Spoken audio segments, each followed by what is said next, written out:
Are you happy? Hey, y'all. De la.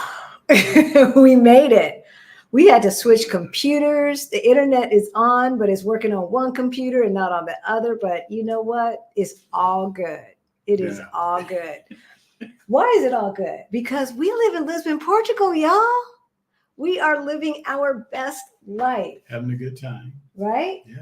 Did you have fun last night? I had a fantastic time last night. So for those of you who checked out Instagram, our mentors, our friends, our I don't know, part of our family now, Christina and Aman invited us to their housewarming party. We were there late, closing down the place as usual, right? But we had a good time and we took this time to rest. But we are going to celebrate 1 year in Portugal. As y'all know, last weekend was our official 1 year anniversary, but we had two very, very special guests on, right? Oh, yeah. And so, and of course, y'all know that was Rashida Dow and Stephanie Perry. Hello, hello. So if you are a Black woman and you don't have your tickets to Exodus Summit and you plan to take a sabbatical, you want to take a gap year, you want to figure out how to live life on your terms, you must go to Exodus Summit. If you want to move to Portugal, this is our happy place. It might be your happy place. Yeah. We have partnered with Krishan of Blacksit Global, and we are throwing a party, y'all, to show you how to move to Portugal, right? The Move to Portugal Virtual Summit is happening November 3rd, 4th, and 5th. We have lovely sponsors, Serenity Care, which is our medical concierge service, Sandra Pinto Gomez, who is a relocation attorney and an immigration attorney. We've got many, many more experts there to show you, to give you the tools that you need to make this move to Portugal, as well as the tools that you need to move abroad in general. So if you don't know, now you know. So we are going to celebrate tonight. We're going to take questions. We're going to tell you why we moved to Portugal, who inspired us to move to Portugal, who we met that said that led us to choose Portugal as a place, right? Where we moved to specifically and how we did it. Yeah, but first we should introduce ourselves. You sure? Yeah. Because I heard what you said last night. What did I say? Join the journey. I had to. It was just the perfect moment. I had to. Hey, y'all. My name's Halisi. And I'm Rick. Welcome to our Black Utopia. On our channel, we talk about money, travel, and retiring abroad as we build generational wealth. Right? So for those of you who are new to our channel, you may not know, about 7.5 years ago, Rick and I had a wake-up call. We were getting we were at retirement age. Well, he was at retirement age. I was getting close to retirement age. We looked at our money and it looked crazy. We had a meeting with a financial advisor who made us even more depressed. So thankfully, about 3.5 years ago, we got our financial act together and we went from negative 22,000 to over 1.1 million in net worth as of today. If any of that sounds interesting to you, why haven't you subscribed? Yes, 50% of you who watch are not subscribed. I'm gonna give you a minute. Hit that subscribe. Then hit that notification bell so that you know every single time we drop a new video or go live. All right. All right. Let's see who has joined us today. Okay. Actions in town.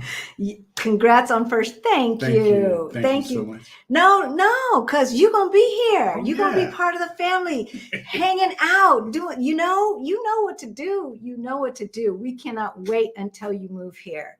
V, I'm not going to say your real name because obviously you're incognito. Hey, Greta. Hey, Greta. Good to see you. Cassandra is in the house. L, if I know. That's hilarious. L, if I know. I woke up from my Sunday nap just before the alarm and just in time to catch the celebration. All right, all right. Thank you. See, welcome. Now, last week I was drinking champagne. This week, water. Water. Yeah, water. More water. Exactly. We're not playing that. Hey, Mel T. It was so fun to hang out with you on Friday. We are so glad that you guys came out. Hey, Mary, good to see you in the chat. BP, hello as always. Vanessa, Greta, hopefully you got my email. I did email you back. Sorry it took a minute. I was like, did she ever email me? And then I looked for your name and I found you. So I sent you an email. So if you didn't see it, check your email. Aurora C. Is that a new name? I think so. I was looking at the. I don't like the icon looks new, sign. but Aurora would have stood out because we lived in Denver and right next to us was a city called Aurora. Aurora. Hey, Michelle, good to see you. Tanya, living life of lounging. Auntie Trey. I heard that. You know what I did today? Not a damn thing. That's what I did. I watched two movies.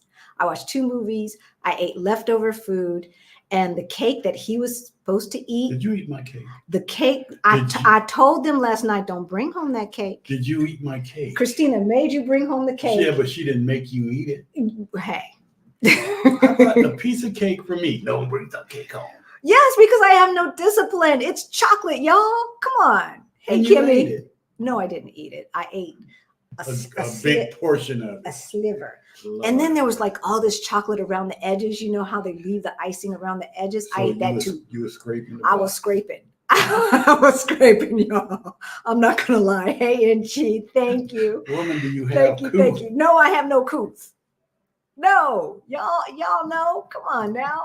Helen Hall Rivers, good to see you. Seems like a new name. If not, welcome. Thank you for joining us, Francis Meriton. Hey. Jess, good to see you. Mary Segova, it looks like another new name. Thank you for joining us. Hello, every single one. Great day. Yes, Mary is in the house. Kenya is in the house. Okay, Olenka? Did I pronounce your name right, Sweet Pea? Greetings from Providence, Rhode Island. Ooh, is it hot there or is it getting cold? I don't do the Northeast. I'm just gonna let you know. That humid, cold snow. You know. Now Denver has snow, but it has better snow. It has powder. As a skier, it's much better. And it disappears overnight. It disappears very fast. Hey, Deborah, good to see you. Nana, good to see you in the house. Curtis Freeman. Curtis. Yeah. You know Curtis Freeman? That's a new name. I thought it was a new name from Ann Arbor, Michigan. Oh, y'all need to get out of there. Michigan. We just met some people from Detroit, and all the men in our sangria group surrounded the folks from Detroit and tried to make them move here today.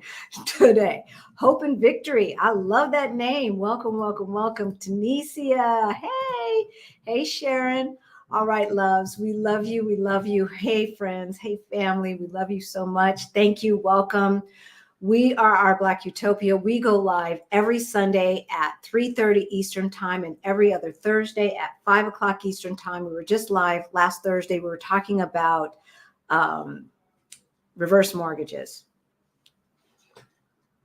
Yeah, don't get caught up. Don't get caught up. If you haven't seen that, please watch that. And anyone that you know that is thinking about a reverse mortgage. We just went through hell about a year and a half ago, getting my mom out of a reverse mortgage. And it's a scam. It's a scam. Like if you have absolutely no heirs and you're 89 years old, then maybe that's something that you want to do. But otherwise, yeah. If you don't want to get your house back. If you don't want to get your house back, exactly, then that's fine. You can use it to pay the bills. But anyway, let's get to Portugal. So we moved here. The plan was to move here in 2025, right? And Rick came to me in the fall of 2021 and said, I don't want to be here when the next election happens. Nope. some of you know, those of you who don't know, who are newer to our channel, I retired from politics. I used to work in politics. So I understood what he was talking about. There's no way that I thought the 45th president would have been elected.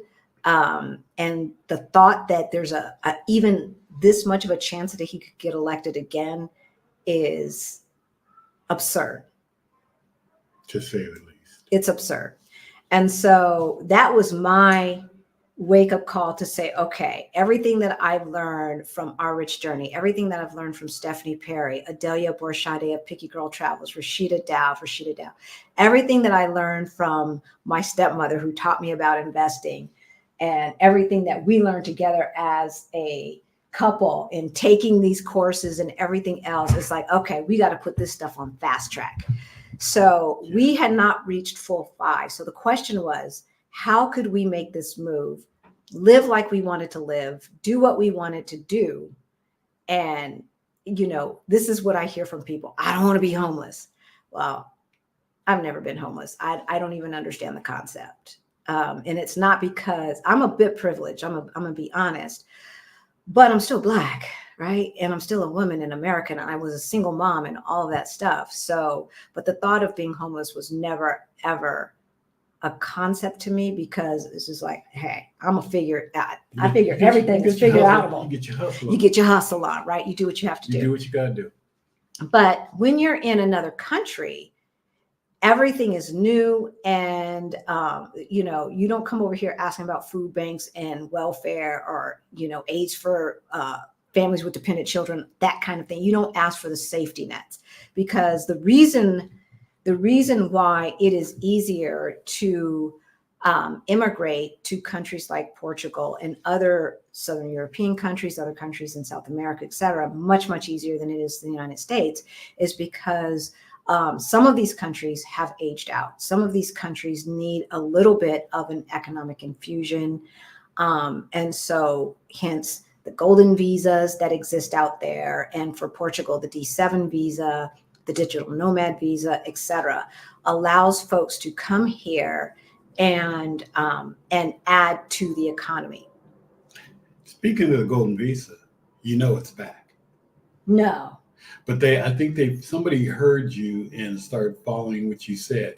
You cannot can't do anything with real estate. They listen to me. So if you have 500,000 euro or me. 250,000 euro, you can invest in businesses. You can invest in, I think you have to have a business that at least employs 10 people. Okay. Just different things like that. I think there was one in the arts and different things like that. Yes. But you can invest in the country, okay. Country infrastructure, but you just cannot. The word was, that's lovely. Thank you, sweetheart. Thank you for letting us know, because the word was they were getting rid of it. Yeah. 100%. And I didn't think that was wise. I was like, let's just take housing out of the picture, because investment and there was a philanthropy piece too, where you could invest a certain amount, like, which was a donation, like to the symphony or something like that. Why would they eliminate that? Like, if someone was willing to give 150,000 euro to the, you know, the opera house, for instance, to obtain some residency, why not? Right? Why not? But the housing is a necessity. And so you really have to watch and put guardrails around so that the community is not displaced. We as African Americans know about gentrification too well, right? And so we wanted to make sure that we weren't adding to that by overpaying for where we were staying. Right. In any event, so we decided to move before we hit full FI. One of the reasons is because you didn't want to be in the United States in November 2024, much less January 6th or January 20th, I think is when the next president officially takes office, 2025. So here we are. And we are what is Coast FI. So for those of you who don't know, FIRE stands for Financial independence, retire early. He's like, what, you talking to me? I know, you know. And FI is just financial independence, right? So we are on what is Coast FI. We have a bit of income coming in. Rick gets Social Security. We live off of that. And we get a little bit of extra from what we do on YouTube. But the goal is to use that money to actually invest in Portugal. So that's where we stand. And so what does that look like for us? That means that I have to do a little bit more work when it comes to travel, make sure we're doing some house sitting, make sure that we're using points as often as possible and shopping around for the best prices. Whereas had we waited until full FIRE, it would have been, I would have had a lot more convenience when it comes to travel. We still have someone help us, keep the house clean. We still go out to eat whenever we want. We buy what we need to buy. So none of that is an issue because Portugal is a lot more affordable than the United States. And we travel. And we do travel. We travel. As y'all know, we were in Spain for 3 weeks and like 4 days. So about 3.5 weeks. So we do travel, but I lost my train of thought when you said that. So I'm going to see. No. It's all good. It's all good. Let's see what y'all are talking about. And if you have a question, go ahead. We are going to talk about all things Portugal today as we get ready for the Move to Portugal Summit. Someone had said that, is Portugal paying you guys? What's the deal? We were at a housewarming party last night, as some of you may know who follow Our Rich Journey on IG. And I was asking because everyone was from America. Yes. Yeah. So I was asking folks, why Portugal? And it was interesting. The first thing that most people said was the diversity. Diversity, yes. And I have to say, so who were the folks who inspired us to move here? Once we got here and we were walking around and visiting and we had spent, a week or two here, and I turned to you and said, can we do this? And you said, yes. Why? I met our tribe. I met the people the beginning of our tribe was Black in Portugal at their event. Shout out to Heather. And yes, definitely shout out to Heather. And then we met the two that was, I fell in love with Jerry and Alex. It was like me and Alex just bonded together, and Anton. Yeah. And also Dan and Beverly, but they moved to Nazaré, so you hardly see them anything, but Yeah. Always, it was just those people and sitting down and talking about all kind of different things and, what's going on, what to expect, what to look for. And it's like, wow. Everyone, I was talking to this young man yesterday or last night, and he's starting a YouTube channel. It's got IG and all of that, and he's launching a brand and all these different things. He's just a very impressive young man, very, very young. Younger than our youngest, I believe. I didn't ask him, but he looks he looks younger than our youngest. He's probably Taylor's age. Right? This young man, like if I had half that wisdom when I was his age, boy, shoot, I might have been the first Obama. But anyway, one of the things that everyone says is that the folks who move here just seem to be so giving. He said, one of the things that I noticed in the United States is that folks from our community always seem to be in competition. And here, everyone that we meet that's English speaking, now we've got folks that we talk to and stuff that are not Black Americans, of course, but we're talking about the soft landing. We're talking about our tribe, the people who are going to tell me where I can get my hair cut, where I can get my hair braided. Well, I can get my hair braided, but where I can tell somebody else who has some hair where to get it braided and all that kind of stuff, right? Oh, if there's grits, where can you find them? So those folks, and he's like, I just always felt like people were trying to compete with me in the United States. But now that I meet all of y'all and other people that he's met, he's like, everyone is just so willing to help. And I think that is one of the things that I got when we would go to the meetups on our scouting trip, meeting folks, some of the folks who were trying to move here and a lot of the folks who already lived here. And I was like, wow. I mean, everyone is just so gracious and so helpful. Yeah. Right. And the more and more people that came, and the more people you met, it's family. Yeah. Everybody just gelled. Yep.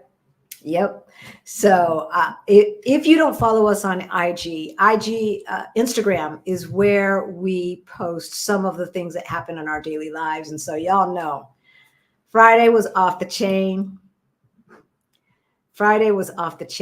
We had, I think at the end of the day, about 14 of us down there by the river having sangrias and tapas. Up until we had to do F.I.R.E of expat chats, up until we had to do her live. We closed the joint. Yeah. I mean, they closed at 7, but yeah, we were there for a while.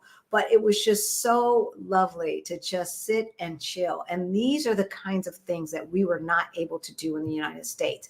And not just us. There is a cultural difference. And I posted on Instagram a couple of days ago, they're putting in permanent, installing table and 4 chairs, 2 tables and 4 chairs around each table, right? Right around like 3 or 4 doors around the corner from us. And I mean, literally like a 2-minute walk. And so down at the parks where they have these things installed and in other plazas where they have these things installed, it's like they get overtaken by old men playing cards. Right? Oh, yeah. And so I'm like, okay, are we going to get our own group of old men playing cards? But what I posted is encouraging folks to just chill in public spaces. That's something that notion that life is not just about work is a new concept for a lot of us. And so it is nothing to see at 4:30 to 5 o'clock in the afternoon. We live across the street from a park, and to see parents in the park with their kids, chilling, pushing them on the slides, the toddlers helping them on the slide and all of that stuff. And I know in the United States that just would not be the case. Why? Because there's a lot. If you live west of the Mississippi, you got a long commute. If you live east of the Mississippi, you're probably on public transportation, unless you're like in Atlanta. Then you got a long commute, public transportation. And by the time you get home, it's like 7 o'clock, 6:30, time to start making dinner. Whereas folks here, they start a little later and they get off a little earlier. Sometimes they get off later, which is why the restaurants don't open till 7, but then they get a 2-hour break in the middle of the day. To do things and to handle business, because the banks don't stay open till 6 here, y'all. They don't stay open till 6. So for those, and when we talk about who were the people who inspired us, obviously we didn't know about Portugal until he found Christina Naman of Our Rich Journey. So that was the first thing. And then it just snowballed from there. But once we got here, it was several things. 1 was the diversity. 2 was the fact that we were mistaken for Portuguese. I don't want to move to a place and always be thought of as an immigrant. Now, of course, once I open my mouth. Yeah, you mark yourself. Right? We mark ourselves as immigrants, but we're not walking wallets, right? We're not, when we walk down the street, people don't just assume that we are immigrants. We blend in. And the only way to blend in is if there are other people who look like you. Hello. If there are other people who look like you. Now, is Portugal perfect? Of course not. No. Is there racism? Of course there is. We even ran into a Portuguese Karen for the first time. Yeah. Yes, we did. That was interesting. And it wasn't about us. Yeah, it wasn't towards us. It was about Brazilians and French people? I think there were French students. I'm pretty sure. I heard imigrante francés en brasileiro or something like that. That's what I heard. And so, and she was like acting goofy and had too many mojitos, and the kids were making fun of her. Well, the young people were making fun of her. I felt bad, but you know, she needs to stop drinking. But other than that, right? Other than that, there really haven't been any incidents. And for those of you who've been with us for a while, you've heard the story before, but it's worth repeating. And that is when we were on our scouting trip, and we had been walking all day, and I was hungry and thirsty and probably dehydrated. It was hot. We were in Pingo Dos grocery store, and I just plopped down on an end cap on an aisle, on a random aisle, because I could not look. I could not move anymore. I didn't have a fan. It was hot. I had 4 separate Portuguese women come up to me and ask me if I was okay. What could they do? Could they get me some water? Could they find my marido, my esposo? So I know that if I was in America, I probably would just be filmed and posted, crazy woman or something like that. I've never experienced, I'm going to be honest, I've never experienced that kind of concern when I'm in public and not feeling well. I just haven't. So, okay. You have anything to add to that? No, I mean, even the young people here, the teenagers, the young adults here, I mean, we go to the store and they're always willing to help us with get what we want or say what we mean to say correctly. Yes. Stumbling, tearing apart their language. Yes. But they're always willing to help us, directions, anything that you need. You have a lot of people here that, yes, will give a hand. No, they're not going to walk up to you and start a conversation all the time. But if you need help, the Portuguese people are very, very compassionate. And another story that I heard last night. I didn't mean to be interviewing people last night, but I think I was. I didn't try to. But one other gentleman said he was asking this French woman why she moved to Portugal, and she said the French hate kids, the Portuguese love kids. Now it's all relative, because I know that in France they have a lot more benefits for maternity leave, paternity leave, et cetera, et cetera. So compared to the United States, we might think France loves kids. But in her opinion, it's nowhere close to what the Portuguese do to uplift, to invest in the kids that are here. And so my one story that I noticed, and I noticed this when we moved here, I don't think I noticed when we were on our scouting trip. I'm not sure that we went to the Alameda station, but in the Alameda station, was that on our? That's where we first noticed. Okay, you know what I'm talking about. So there's a nursing room, a changing room, a nursing room in the metro train station, and it's lovely. And I heard music playing, like soft music playing. There's like a mural on the wall. It was crystal clean. And that's prime real estate. In most of the metro stations where trains meet, where you can take another line, the bigger ones, there are lots of vendors. There's vendors. There, my barber used to be there. There's beauty supply stores, clothing stores, food, restaurants, and everything. So this is prime real estate. And the city decided, or the county, whatever, they decided that it was more important to save this space for moms who might be in transit. The elderly is the same thing. When we were here on our scouting trip, and this was still at the tail end of COVID, no one was complaining about wearing their masks. Everyone had their masks on. Some had them down there, and the guard would say something. They go, oh, and they pull it up, right? There was no issue. Everybody had respect for the fact that they did not want to participate in giving somebody else something. It wasn't just about them. Right. Hello. Right. It wasn't just about them. And so the little things like that, when you're on the bus, when elderly walk on, people get up, period. Now, even in the United States, they have signs like this is reserved for those who have mobility issues, et cetera, et cetera. But people are like, move me, right? Right? They're not jumping up. The elderly here, they have a sense of entitlement, and half the time they don't even ask. They just look at you because the law is, and the rule and the culture is, you're going to get your young butt up.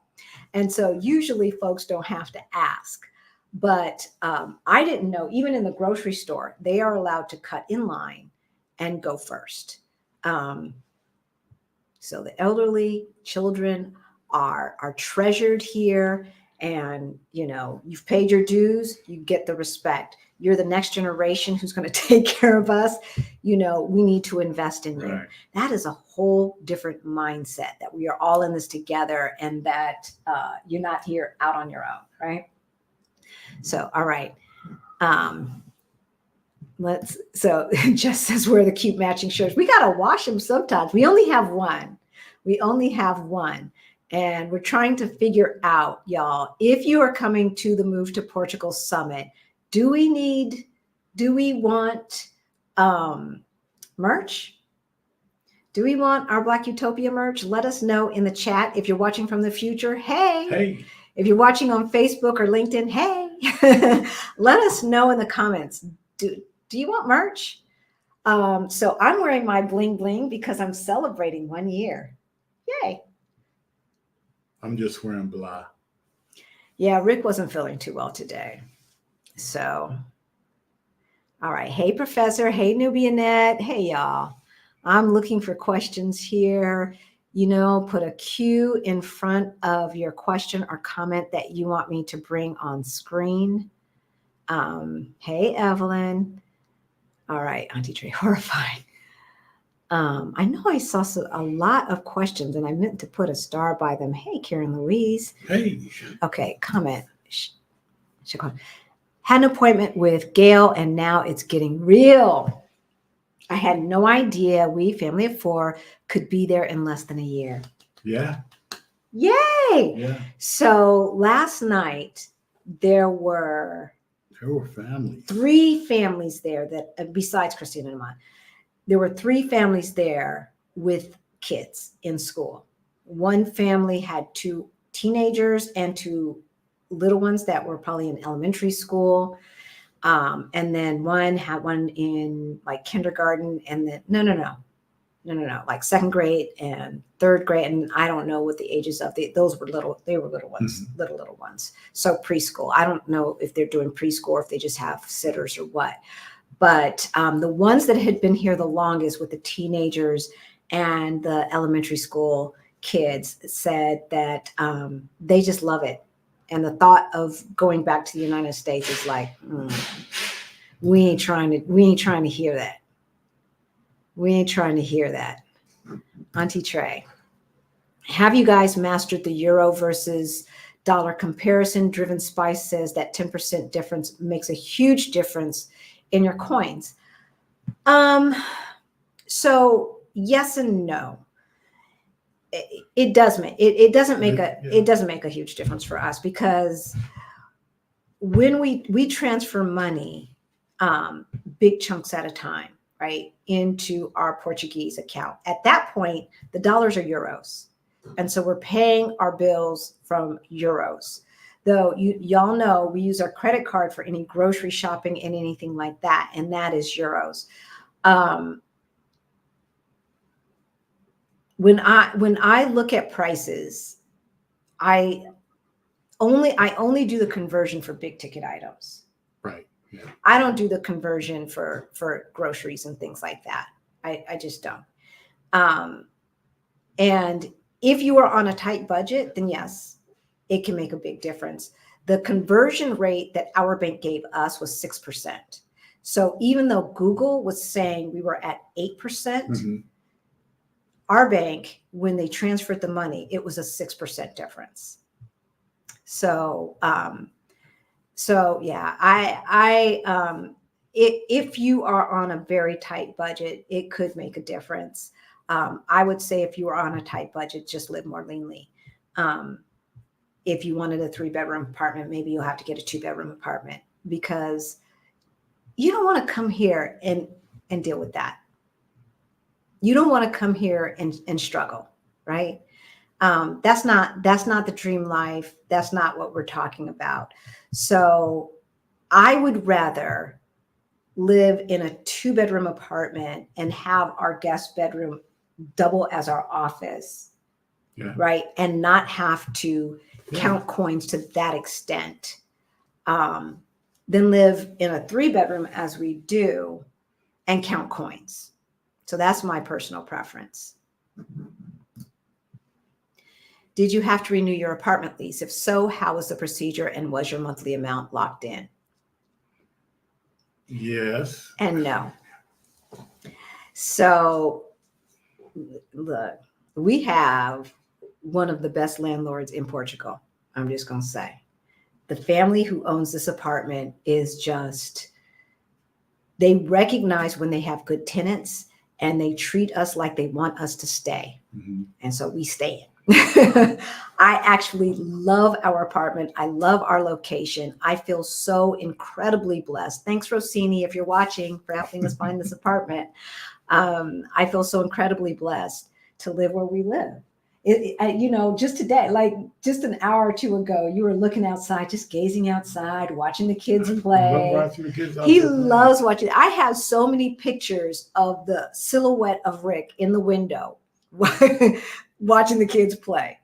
That's what we get to do. And we're walking distance from very cool, very old, the castle and other old architecture that just, makes it feel like I live in a fairy tale land. So with that said, I guess about 4 months before our lease was even up, I contacted our landlord, who just lives across the way. So I texted him and said, can we sign a 3-year lease? And he was more than happy to do that. And he locked it in at the current rate.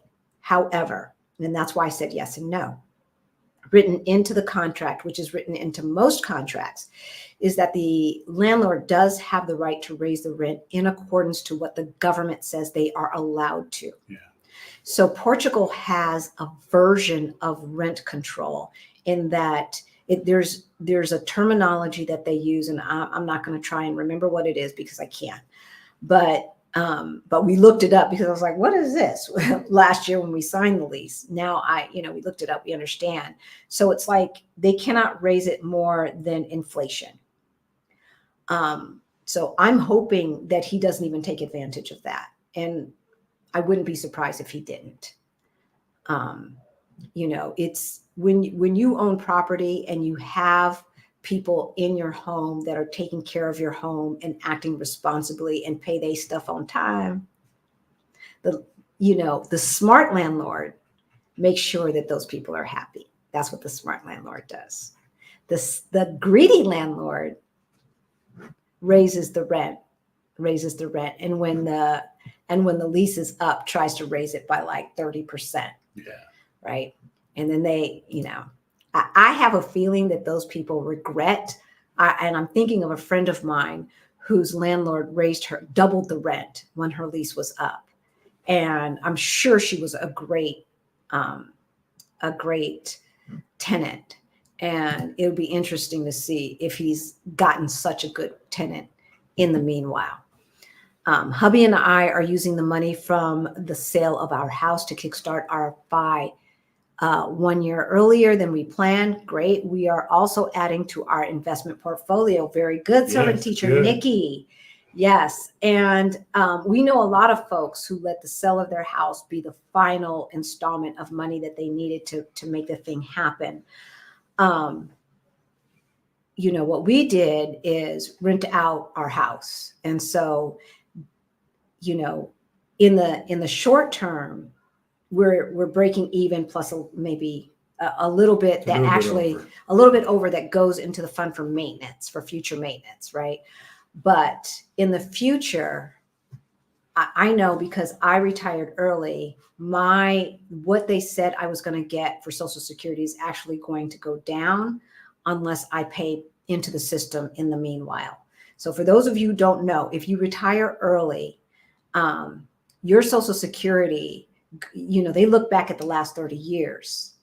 So if you retire 10 years early, even if they say at 62, you'll get $2,000, by the time you get it, it's probably going to be about 30% less unless you pay into the system somehow. So our rent will make up for that. The rent that we get on the houses that we own in the States will make up for that. So congratulations on that. Congratulations. Hey, V, you're learning Brazilian Portuguese. What challenges does that cause with European Portuguese speakers? We ain't learning Brazilian Portuguese. We're learning European Portuguese. Yeah, we have our coach is Angolan. And so the Angolans, I don't know about the Mozambicans, but the Angolans speak European Portuguese. And so very much so. And so, yeah, we are learning European Portuguese. We have Brazilian friends, and it's easier to understand them to me. Because in general, I would say it's probably 80 to 90% the same. There's a couple of verbs that it's kind of like British and American English, right? There's a couple of verbs that they use. They're like, huh? And then there's a pronunciation difference, of course. But, and I can always tell when I'm speaking to a Brazilian because of the way they pronounce things. But yeah, we're learning European Portuguese. Shoot, look, I'm already learning Spanish. That would be too confusing.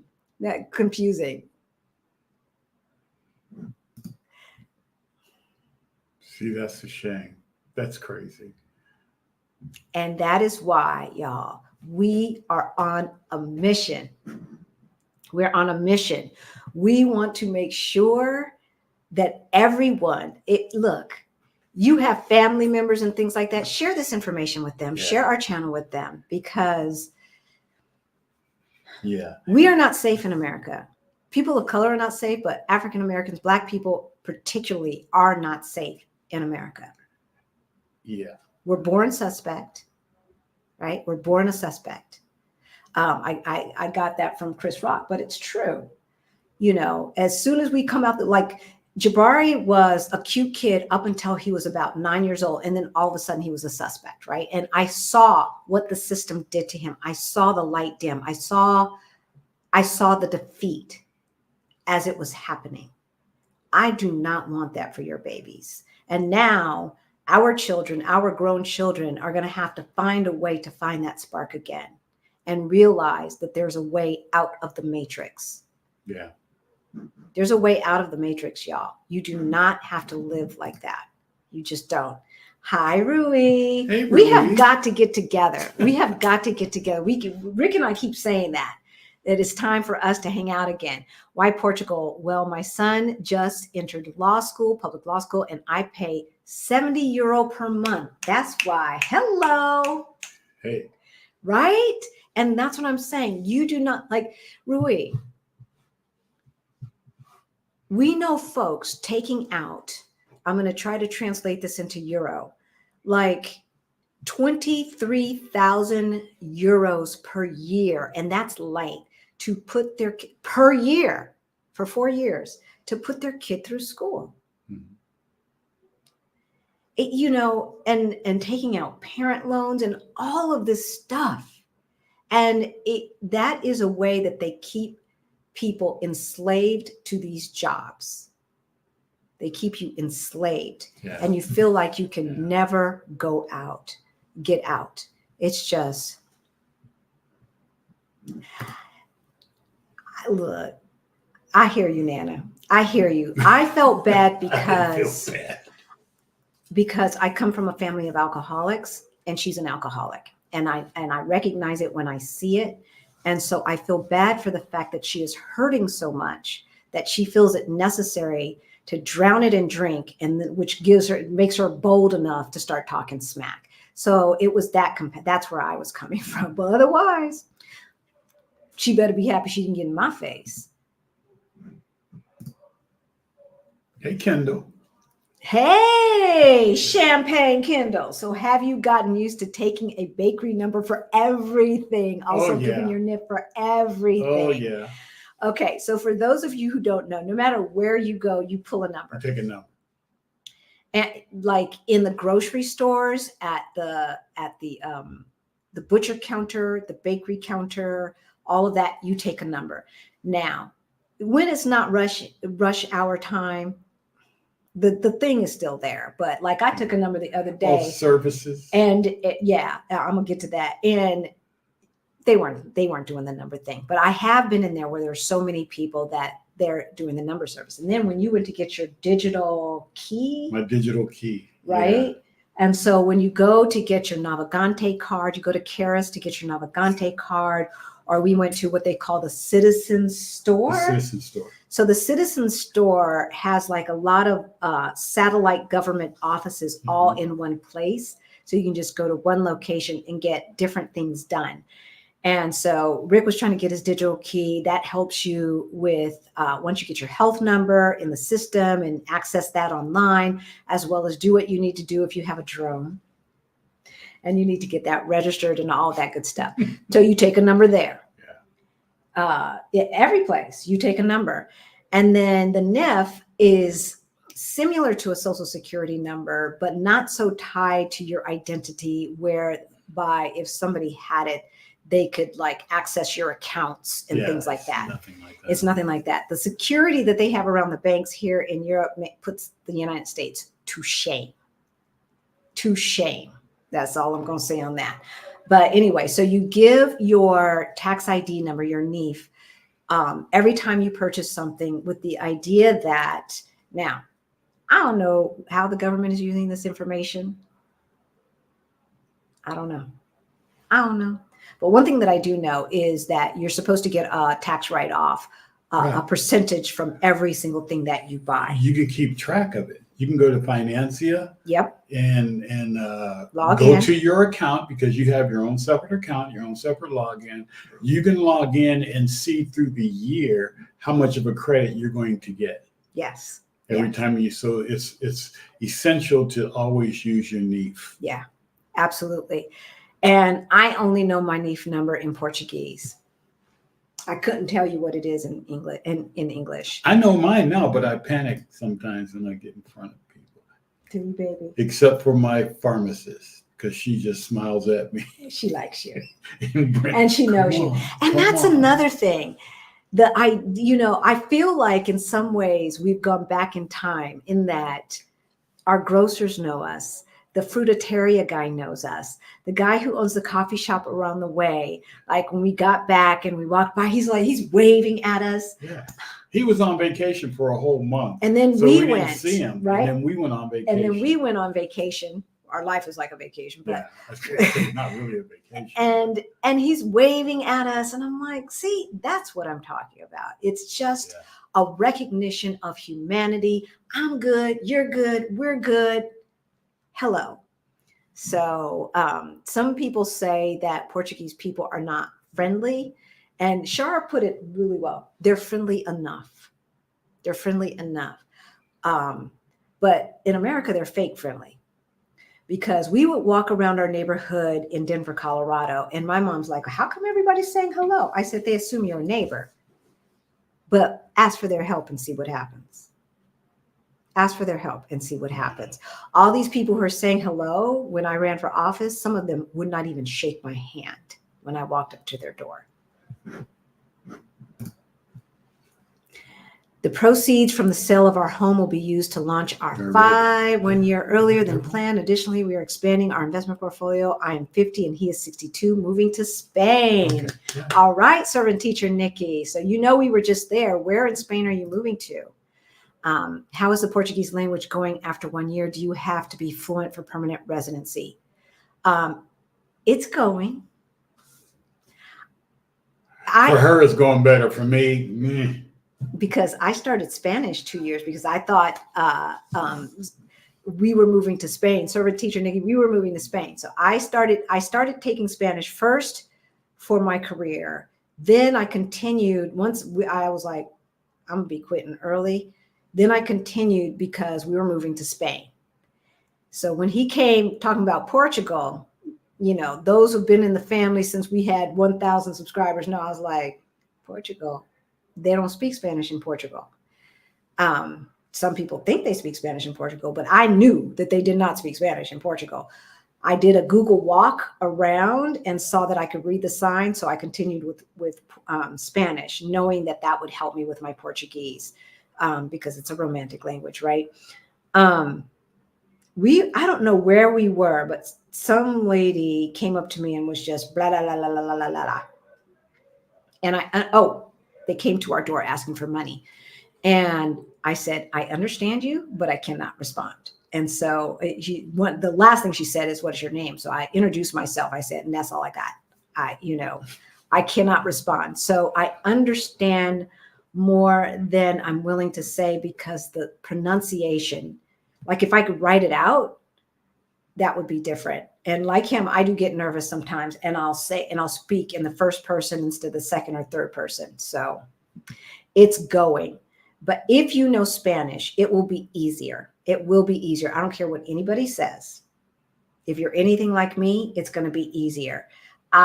With my tutor, I converse in Portuguese, and she understands me. She corrects my pronunciation, but the verbs are so similar. And once you know that pattern, you know the pattern of conjugation, you're off to the races, unless it's an irregular verb. So no, you don't have to be fluent for permanent residency. You have to be at A2? A2 level, which is able to talk about yourself, talk about your life, and I think discuss in general ideas. But there is a class that you can take that is government sponsored, and it's a commitment, y'all. We were going to take it this semester, and I was just like, it sounds like work. Plus, we're doing the Move to Portugal Virtual Summit. So the paperwork's still sitting on the table, and I know they've already started, so it's too late. So we'll see about it next time, see how we feel. But if you pass that class and pass the test in that class, then you don't have to take the test to get citizenship. I don't think you have to do anything for permanent residency, but be here for 5 years and reapply, renew and say you want permanent. So if you just want residency, I don't think you have to take a language test, but I think you're still under the rules of you have to be here a certain amount of days of the year. So it's the opposite of Mexico.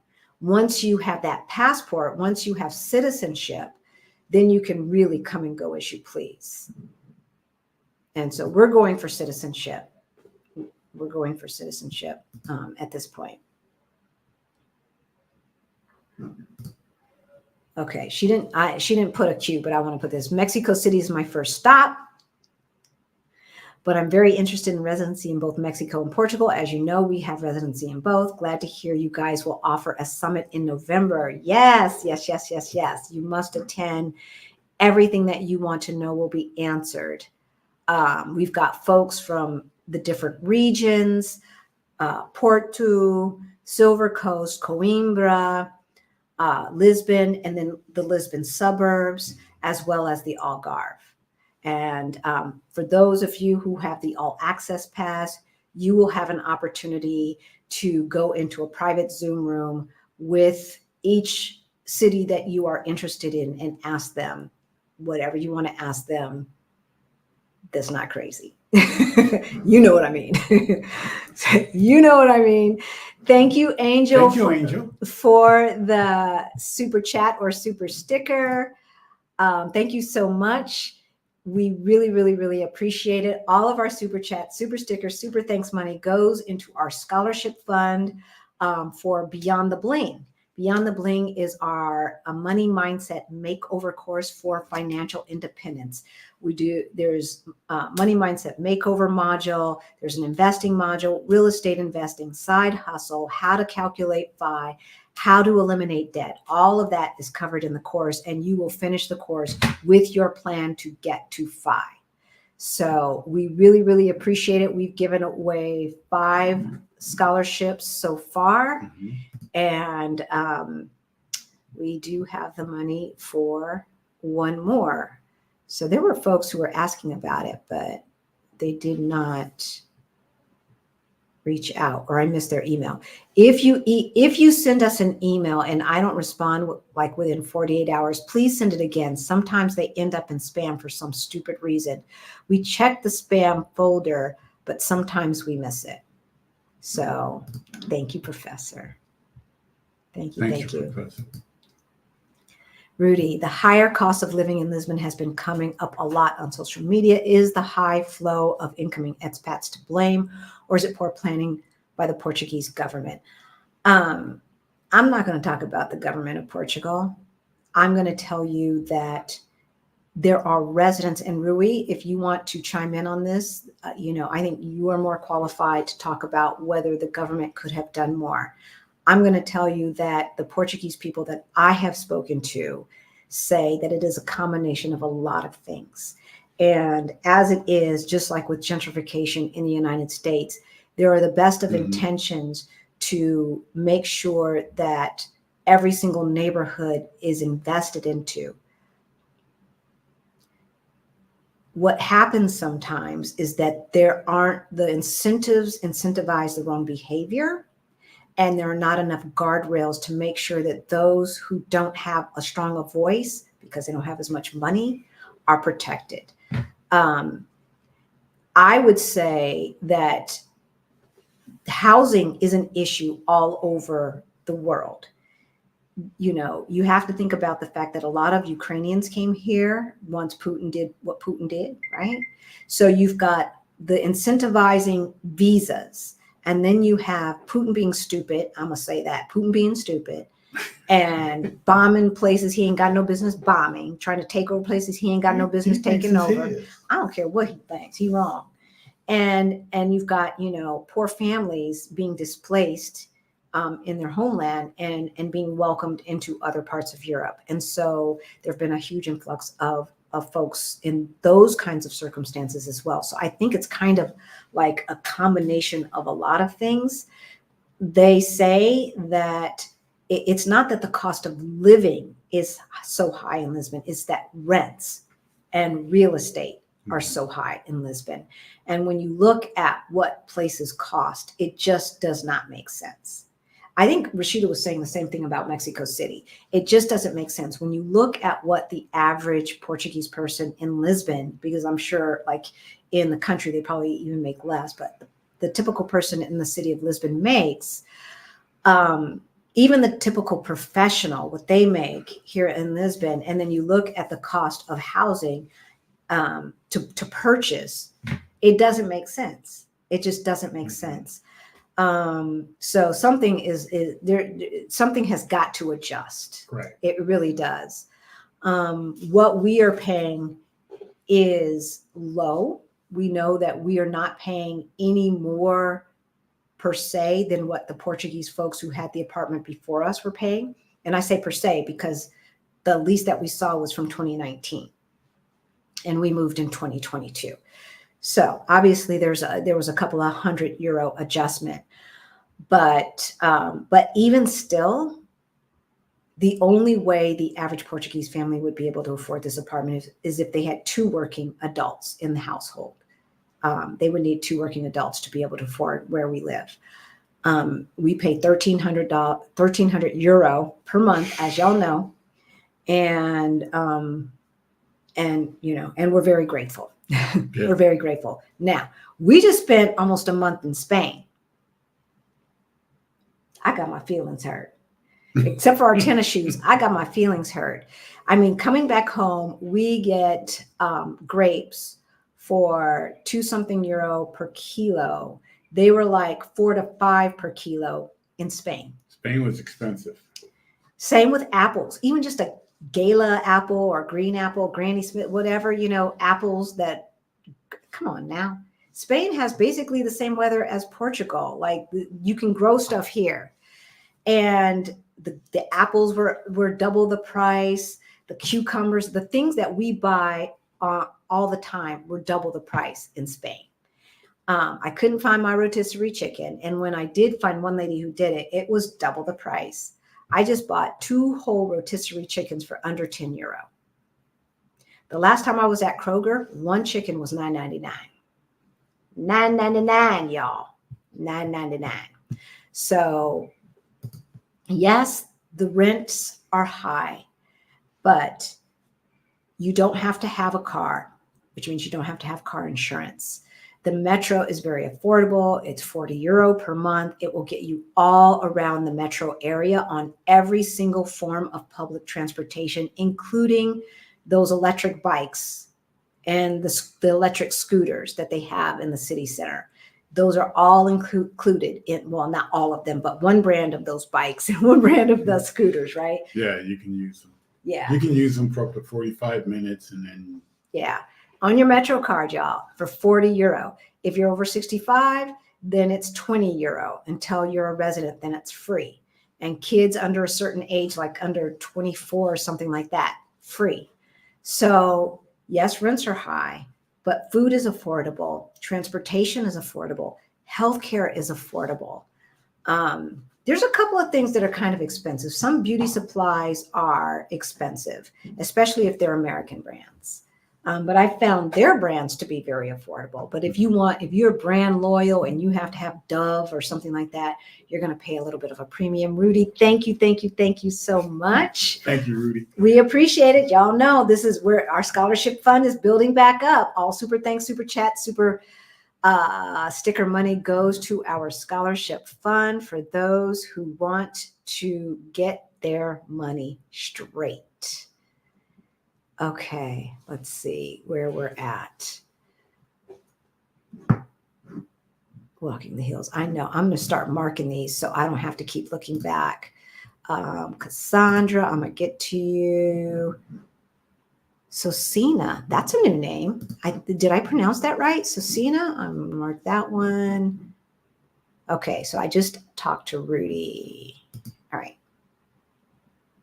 Hi, Ric and Halisi. Would it be possible to connect me with the parents? I'm coming to Lisbon May 24th to check out schools. Hope to move in 2 years with my daughter. Send us an email and we'll talk to the parents and see who's available. So our email address is hello@ourblackutopia.com. hello@ourblackutopia.com. If you don't hear back from me within 48 hours, send me another one. Seriously. We don't have staff. It's funny because some people email us and say, Or we hire somebody. Yeah, and they think that somebody else is answering the emails. We have no staff. So every single comment, every single email, I answer, and then Ric picks up the slack. Sometimes. When he feels like it. Can you recommend any budget hotels? The hostels say no children. Oh, interesting. I have a teen. No, Jess, but send us an email and I'll put a question in the chat.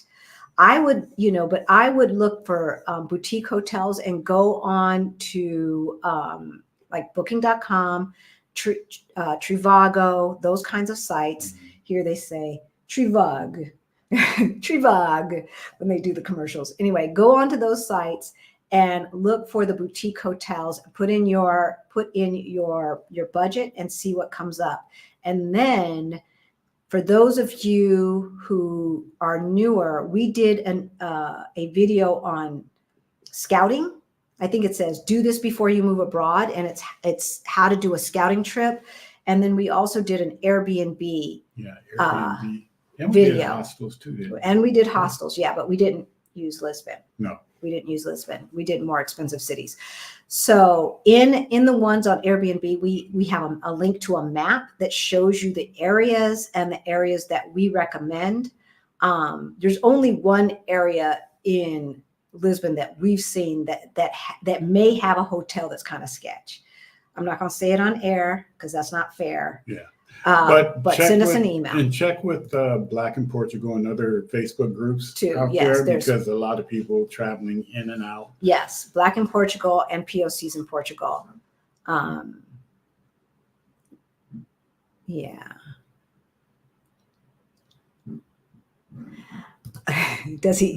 So the notion of corporately owned apartments is not really a thing here in Portugal. I've heard one person say that he lives in an apartment that is corporately owned, in that there's like a management office where you go fill out an application, and, they look and they've got, like 100 units, and, they say we've got people moving out on the 15th. Like, that's typical in the United States. That's not really a thing here. Here, most of the apartments are really what we would consider a condominium, in that they are individually owned, or they're owned by somebody who owns 2, 3, or 4, 5, 6, families, right? I don't think that our landlord, I think they just own this one and the one that they live in. But I can ask. And but I don't think so. Hey, I'd want him as a landlord too. I would. Can you discuss the advantages of merging retirement accounts? I'm not sure exactly what you mean, but if you mean doing a rollover, like if you've got 401ks from all these different jobs, you should definitely roll them all over into a rollover IRA for various reasons. But the main reason is, once you leave a job, all the fees that they were paying as part of your benefit package, you are now paying. And you may not even realize it. So that's the first thing. The second thing is, especially for medium to smaller companies, you don't get the same choices in what you can invest in. A lot of times the portfolios that they allow you to have access to are very small, and you might not even have access to a true index fund. And so if you don't have access to a true index fund, you're going to be paying more fees, bottom line. So for those of you who don't know, an index fund basically is a mutual fund, but unlike a mutual fund, it is not managed by a human being on a day-to-day basis. It's managed by an algorithm. Index funds mimic an index, or you can have a total market index fund that mimics the total market. It's automatic diversity. It's semi set it and forget it. And for those of you who want to take control of your own finances, want to make sure that you're diversified, but don't want to get into studying how to pick stocks, an index fund is definitely something easier to maintain. Yeah, something that you would want to research and see if it works for you. Okay, where are we at? How did we skip? Single dating. Because I think I skipped Cassandra.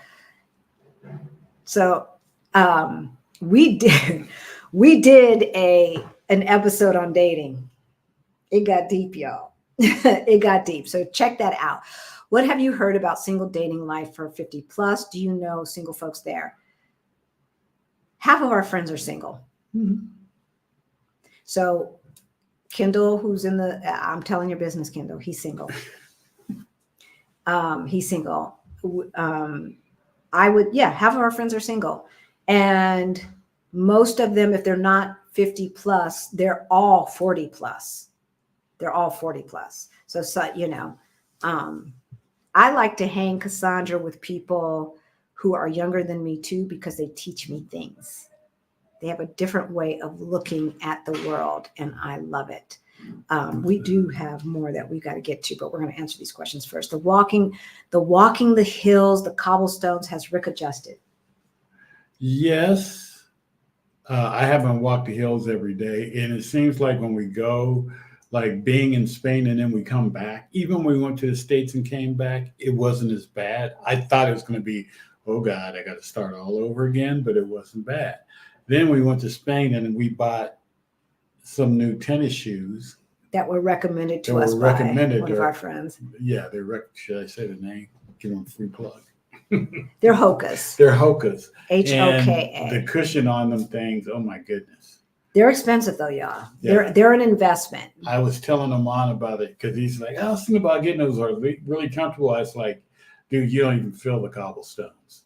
You really don't. They're nice. And the grip and all of that. Because I bought some New Balance for half the price, and they're slippery, and the front was tearing after like 3 months. And I'm like, okay, so that wasn't worth it. I still wear them, but yeah. And so how many miles do y'all average day walk? We didn't even leave the house today. I left the house, went to the store to get some stuff for salad, and came back.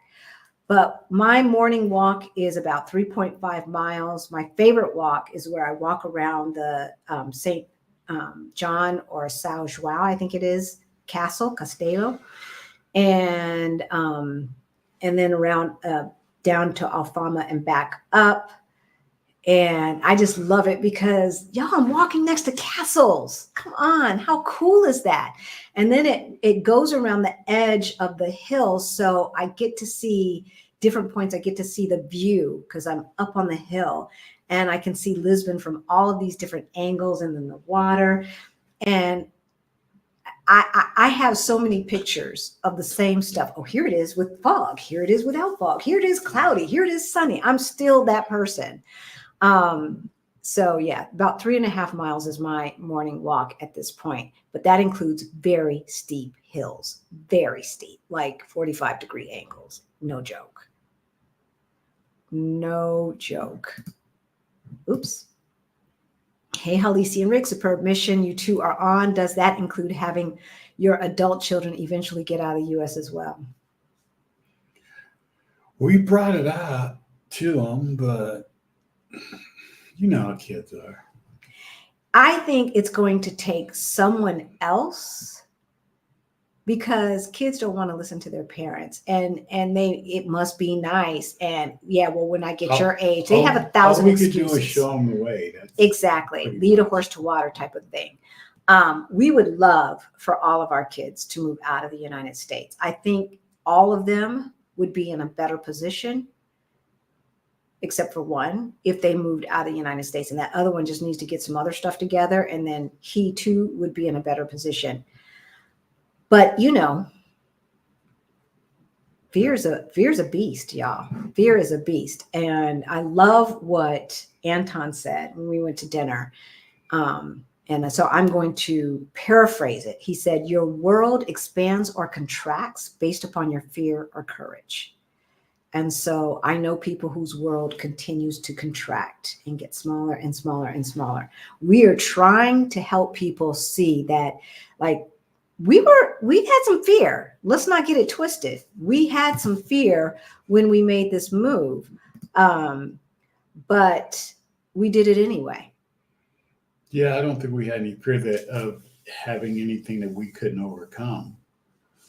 No, but it's the butterflies. It's I don't know what I don't know.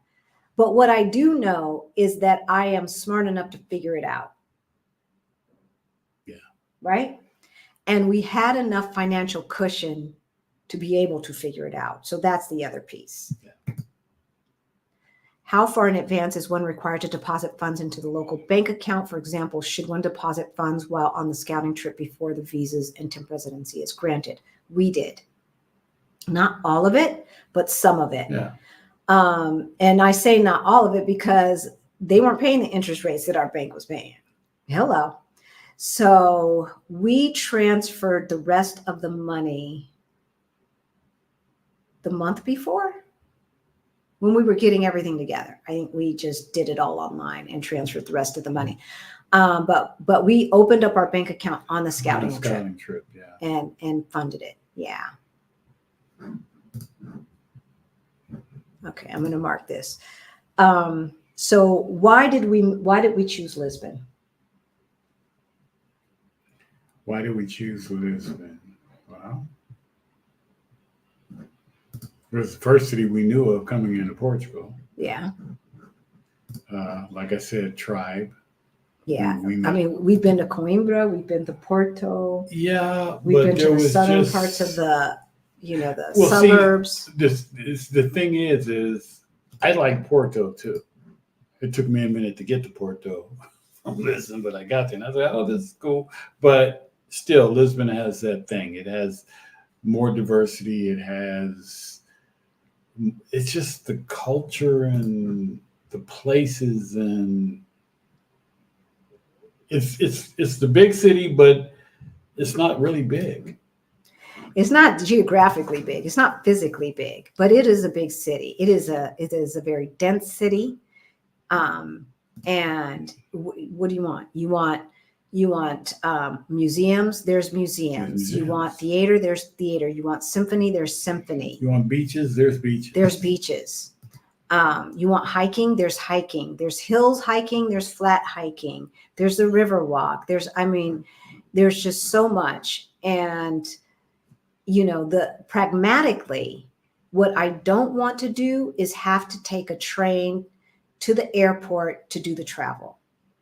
And the major airport is here in Lisbon. The least expensive flights, for the most part, are here in Lisbon.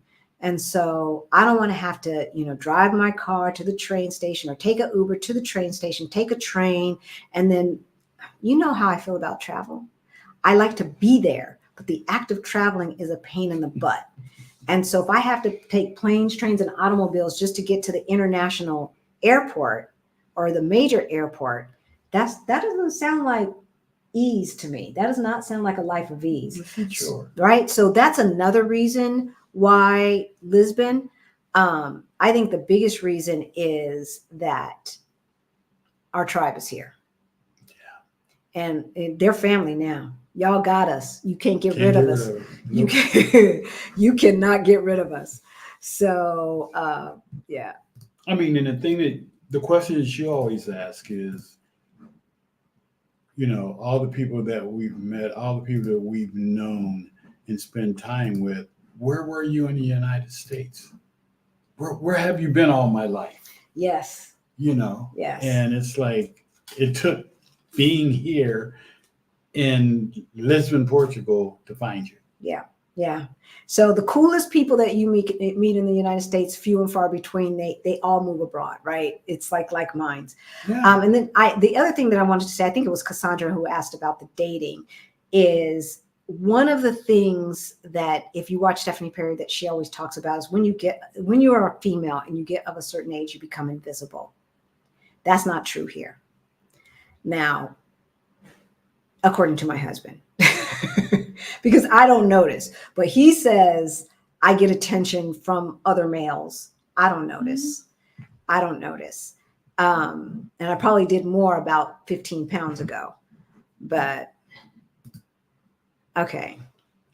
Yeah. Okay. So we answered that here. She's going to send us an email. Hey, Angels, new to the channel. Welcome. I can imagine why you moved out of the U.S. We trying to tell y'all. How many shootings have there been this year here in Portugal?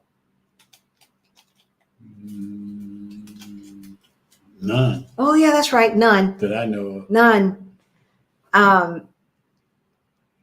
You're safe with okay, wait. School shootings? School shootings, mall shootings, church shootings, grocery store shootings. None. Concert shootings. None. Okay. You're safe when it's 10 o'clock at night and elderly ladies are walking down the street alone and they're not homeless. Right? When grandma is walking down the street alone, you're safe. So I can imagine why you went on the use, but why did you all choose to move to Portugal? And what office did you run for in Colorado? I ran for city council in Denver, Colorado.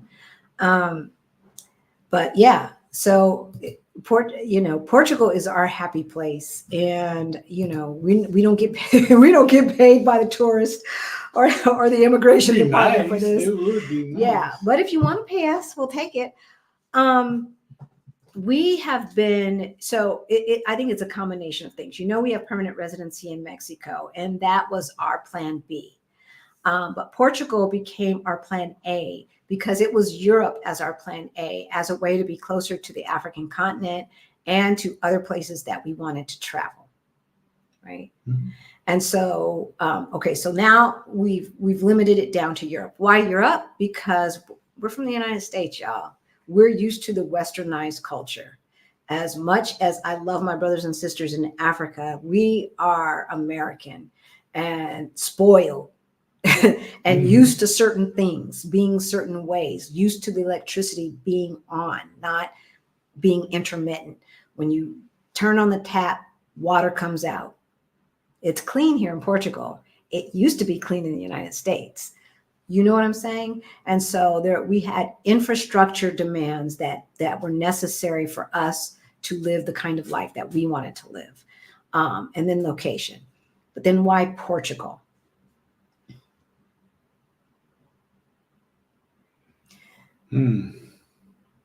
Because we blend in. Big point. We blend. We blend in. And as I said earlier, I did not want to be a perpetual or looked at as a perpetual immigrant or be seen as a walking wallet, right? Like when you're down in the tourist areas of places and they just come up to you because they know you're American. They don't know that we're American when we're walking around, unless he's wearing his damn Colorado Denver Broncos crap. I got a Denver Bronco hat. When he's wearing that, they know. But other than that, they don't know. But ain't nobody coming up. And interestingly enough, like they sell Chicago Bulls stuff here, they sell Lakers everything stuff. American. All that stuff is sold here. So even that, right? Lakers, even that is not necessarily a telltale. But they have Black folks from former colonies, as well as Britain and other places like that. And then Black folks who have been here for generations and generations and generations and generations. So I like the fact that there is so much diversity here and that everybody, for the most part, seems to be able to get along. Now, I recognize that our experience as English-speaking Black people may be different than those from Mozambique, Angola, Brazil, Cape Verde. I recognize that. And that they may get hassled. What we do know is that the police aren't shooting them up. That's what we do know. Because there are too many of these around, right? Everybody's got one. And so if these things were happening, we'd know about it. We would know about it. Now, has it never happened? I'm not saying that. I have read instances in the past. It has happened. And does it happen even once a year? I have not read that. But every few years, something crazy happens. There is no paradise. There is no. We're building our own Black utopia, but there is no place that is perfect. However, by and large, now again, we blend in. People, when they see us, do not know that we are American. They don't know that we are English speaking. And that's a class thing, right? So they're assuming that if we are American, that we got some of this. Otherwise, how would we get here? So that's a class thing. But again, we blend in. So when the police drive by, they're not paying attention to us. They're not paying attention to us. The guards in the store, for the most part, are not paying attention to us. And I say for the most part, because once in a while, the only time I've been stopped once when the alarm went off, but it was the other guy. It wasn't me. But every time I feel like I'm getting followed, it's by someone who looks like me, y'all. It's by someone who looks like me, which means we still have some isms, no matter where you come from a colonized mind that needs to heal. And it takes time. It really does take time. And I have no idea what that looks like for Africans who come from a colony. But I do know every single time I felt like I was being followed around, it was from somebody who looked like me. If you go for citizenship, do you have to give up your U.S. citizenship? No. No, not here. You don't. United States is not going to let that tax money go. Come on, y'all. They are not. United States is one of the few countries, no matter where you go, you better file a tax return. Uncle Sam is like, pay me. Now, the other part of that is we get Social Security no matter where we go. We get Social Security. I did hear a disturbing, and I don't know how true this is. I don't have the facts to back this up, but I did have somebody email us who said he had migrated to Russia before Putin started acting stupid and that they cut off his Social Security. I could see that. I could see that too. So I would be conscious about moving to a country that has some kind of treaty with the United States, right? Yeah. I could see him doing something like that with Russia because they don't want to send money to you to be able to support something. And it sounded like he had a Russian bank account and they were depositing the money in the Russian bank account. We have our money deposited in the States and then we just move money around. So I would not suggest you close your United States bank accounts. Trying since July for a VFS appointment. Few listed have been single for a few days out. Last week, one listed for October 30th. Oh, yeah, we're in October. Yeah. I took it from my husband. I hope I get one. Has it taken anyone else more than 2 months?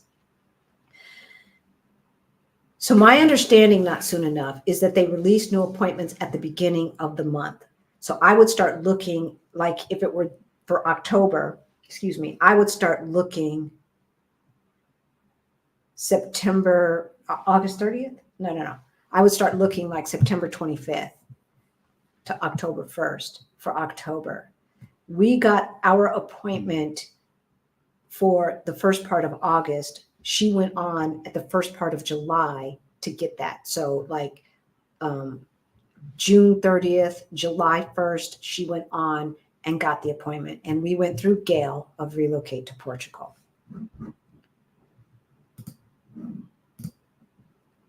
Please forgive my possibly misunderstanding. The upcoming Move to Portugal Summit. Can Black men sign up for this fantastic online meeting? If so, would you post the site, please? Yes, we will. So Exodus Summit, and I mentioned Exodus Summit because they were on our show last week, is for Black women only. The Move to Portugal Summit is for men and women. And it is down in the description below, and it's also,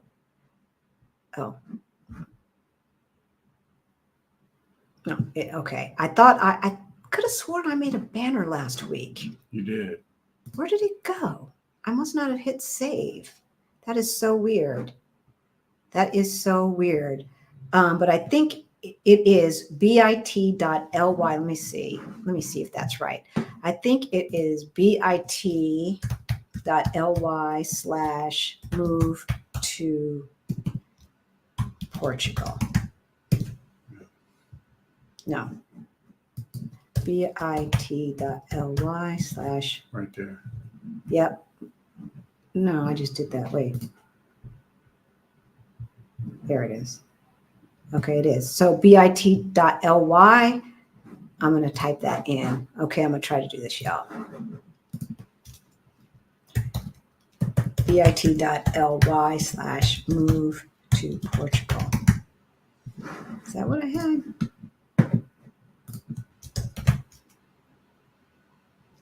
Yeah. .ly/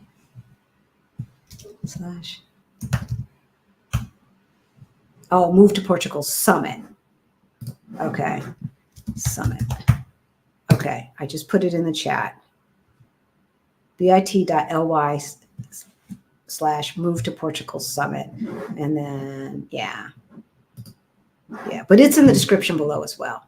So now it's in the chat. It's in the description below. And let me get back to these questions. Okay. Is there a homeless issue? There's a homeless issue everywhere, Cassandra. Yeah, there is. There's a homeless issue everywhere. One thing that I can say is they have, I don't know if it's a nonprofit, if it's government sponsored or what, but it's called House of Mercy is what it translates to. And they're everywhere. And it appears that there are soup kitchens and maybe showers and things like that, because I see people lined up to go in. I see people in there eating, et cetera, et cetera. And they are literally like, just from our house, there's none in the immediate, but within a 15-minute walk, there's at least 3. So they do invest some funds in trying to help those who can't figure this thing out called life. Can't wait for the Move to Portugal Summit. What are some of the top actionable steps we'll be able to walk away from the summit and make happen shortly thereafter? So depending upon where you are in your journey, for those who have the All Access Pass, they will have access to how you put together a move abroad plan and budget, okay? We're going to have someone talking to you about rental and how you set up utilities, cell phone and cable and all of that stuff. We have an immigration attorney who's going to talk about all of the steps for each kind of visa, or the main types of visas, not all of them, because there's some that really won't apply to the majority of people. We're going to have somebody talking about pet relocation. Ric's going to lead a men's talk. Obviously, we're going to have people from all over. We said that, from all over the country that are immigrants, American immigrants to Portugal, that will tell you why they picked the city that they picked and what you can expect there as far as our reception, et cetera, what the nice things are about those areas, or what they like about those areas. What else? We also have someone talking about the health system and healthcare. So you will know what to expect. You'll know how to navigate that system, and also have access to a service that can help you navigate that system if that's the way you want to do it. But if not, you'll walk away with the DIY tools to do it yourself and know what to expect there. We're going to have somebody talking about real estate and purchasing and what you can expect from that. We're going to have somebody talk about how you set up a business, setting up an online business, that may be based someplace else, and then how you set up a business here in Portugal, like a brick and mortar business. If you are here, Krishan, I think, those are the major things that I can think of off the top of my head. But yeah. So every single thing that you will need, from making a plan to how you find an apartment, what can you expect from 2024 real estate market from a real estate person, how the healthcare system works, what you can expect from long-term care, how you navigate the healthcare system. Differences between all the different health cares. Exactly. The system, and, how is it different than what we expect in the United States? Insurances. Right, et cetera. So thank you for asking that question, Karen Louise. And so the website is in the description below. I just put it in the chat as well. All of the information we've got, most of our speakers are listed. There's still a few more people that we're waiting to confirm, and we will put that information up. Krishan and I are still working on the agenda according to people's schedules and things like that. But I would say, just tell your job you're not working half the day on Friday, and then all day Saturday until about 5 or 6 o'clock Eastern time. I'm sorry, California people. You're going to wake up early. I'm sorry. I'm sorry. You're going to wake up early. But if we don't wake you up early, we're going to be up at 1 o'clock in the morning. And our experts are going to be up at 1 o'clock in the morning. And that's a hard ask. So yeah, we have a few more agenda items, and then we will be releasing that schedule. But some of the talks are already listed. Don't pay attention to the times. I just had to put a time in there to be able to list the talk. Shauna, hi, Halisi and Rick. Will you have anyone with school-age kids at the summit? Yes. Mm-hmm. Yes. And we will have somebody talking about how they chose a school and how they navigated that system in American. So they know what our expectations are, in America, and they'll talk about how they found a place for their kids. So absolutely. We're going to have someone with the LGBTQ experience, someone with little kids, someone who moved here with a kid, but they are still doing online school in the States, as well as, a single person who moved here, couples who moved here, etc. Can you say more about the rollover of old 401ks to IRA or Roth IRA. I was just made aware that I can and should do this without a tax consequence. Oh, we didn't talk about that, Professor? I thought we talked about that when we had our meeting. So what you want to do, I can't read. Okay. Is it the Roth or the traditional that's pre-tax? It is the Roth. I always forget. Do your homework. But so what you need to do, and we suggest, I'm just gonna give a plug. We don't get any money for this. I prefer Schwab or Fidelity, especially for those who are going to move abroad. Why? Because they have a banking arm that will allow you to access your money and refund you the ATM. Thank you, baby, for looking that up. Refund you the ATM fees and any conversion fees and all of that stuff. So that's why I prefer those. Plus, they have their own index funds, their own branded index funds, which means like the Schwab S&P 500 or the Fidelity Total Stock Market Index Fund, which means they're going to be cheaper. If you try to buy a Vanguard at Fidelity, you can, but you're going to pay more than if you bought a Vanguard index fund at Vanguard. So open up an account at Fidelity or Schwab and then call them and say, I need to roll over my 401k or 401ks to a rollover IRA. And they will help you set that up. When I rolled over my 401ks to the rollover IRA, I had two that I had to roll over. The checks went directly to Fidelity or Schwab. I never put my hands on them. So therefore, there were no tax consequences or no early withdrawal penalties because the money never touched my hand. And I can't tell you exactly how to do it because I called them. I don't believe in like trying to figure it out and let me play around on the website. No, I just called them and said, this is what I need to do. And both Fidelity and Schwab, in my opinion, have grade A customer service. And they walked me through it and told me what I needed to tell the 401k people. Rick just did his. Mm-hmm. You had the same experience? Yeah, I had some of the money was pre-tax and some was already taxed. So I opened up two different. They told me what to do. One with it on the phone. Opened the accounts together and told me to contact the other people that were holding my money, essentially, and give them the instructions on what to do. And they will also be on a three-way call if you want. Yeah. So, and Rick worked at a global company, so he had access to good index funds, and so he was invested in the same index fund that our regular brokerage account was invested in. So that was good, but everybody doesn't have that option. So a Roth IRA is after tax.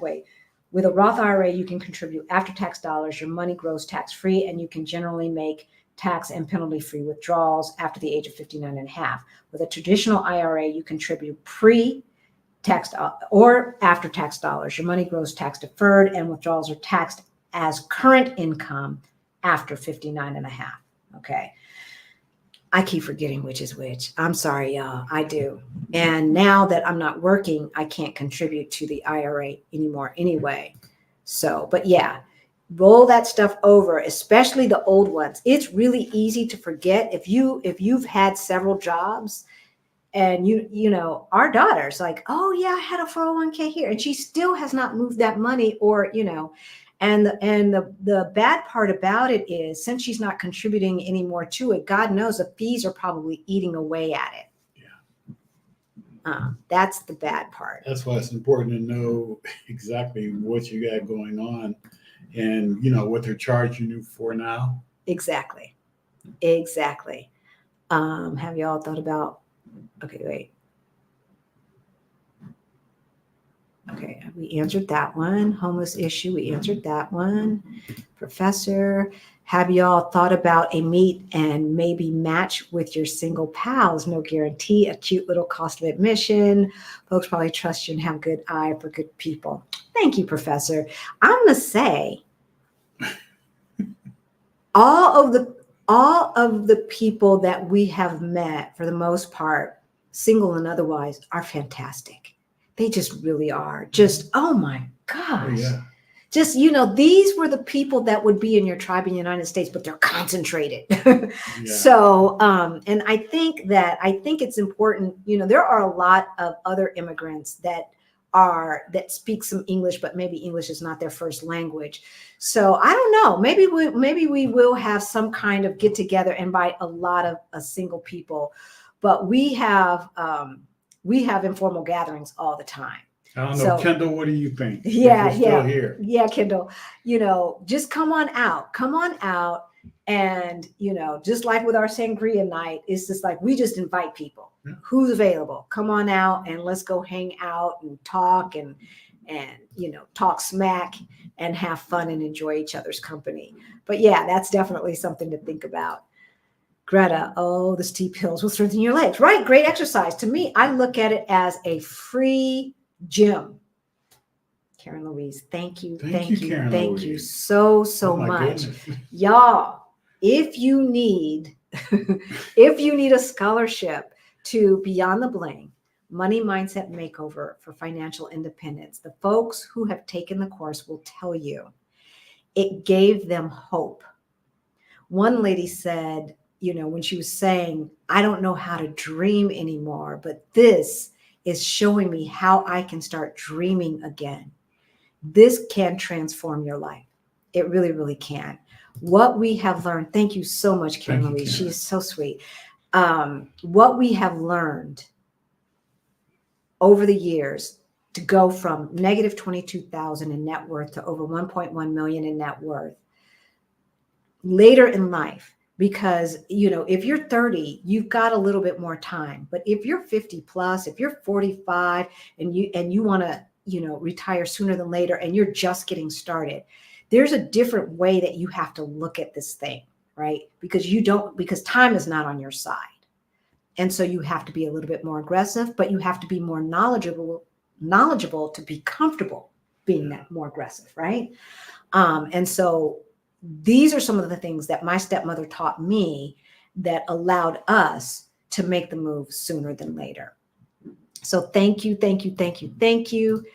Ange, we appreciate it. Thank you, Sosina. Thank you in advance. We met at the ORJ event in June. Okay. I'm from Ethiopia. Oh, yes. And we talked about the high cost of private school and my go to F.I.R.E. I remember that. I do remember that. Yes. So when are you coming back? When are you coming back? Thank you so much. All right. And that was at 10:10. What time is it now? Oh my gosh, we've been on for a minute here. Okay, let's bring the comments back and go back to the main ones. So I've learned how to star these things, but yeah.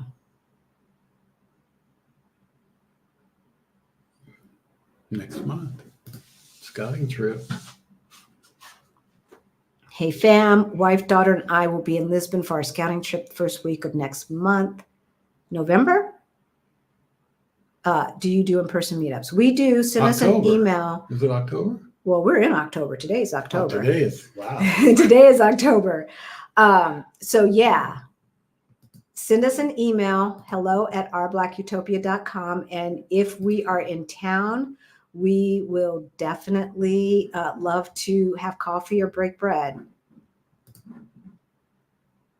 Okay, so we did that one. All right.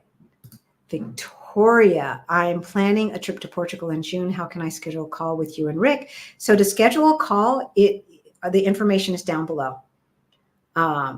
There's the description, and then there's the Move to Portugal Summit. And right after that, there should be book a call. So yeah.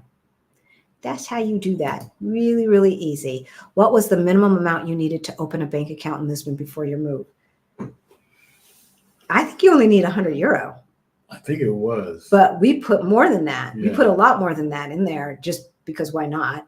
And at that point, I think we put in like 1,000. Yeah, because the conversion rate was lovely. I think it was almost 1-to-1 in those days. Had I had more sense. But yeah, it wasn't. I should have moved. You had to put a lot in there. No, I think it was like €100. But I should have put tens of thousands. I should have moved all of the chunk of money at that point. At that, because Hindsight, because it was like 98 or 99 cents to the euro.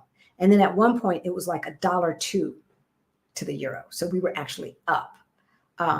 It has gotten down to like 60 something cents, y'all. So look, you definitely need to plan accordingly. Yeah. When you see it going down, move that money. How easy is it to get hair care for people of African descent? That's why we live here, Angel. It's very easy. That's why we live here. We blend in. And because we blend in, there are plenty of folks who look like us with our kind of hair. And really, even on the other side of the river at the regular old grocery store, there are hair care products made for 3A, 3B, 3C, 4A, BC hair. Yes. And there are hair braiders, there are people to cut hair, all of that stuff. There are people who have hair like us that have businesses that do hair. Mm-hmm. All day long, no problem whatsoever. Hey fam, wife, daughter, and I will be on the, okay, so just answered that one.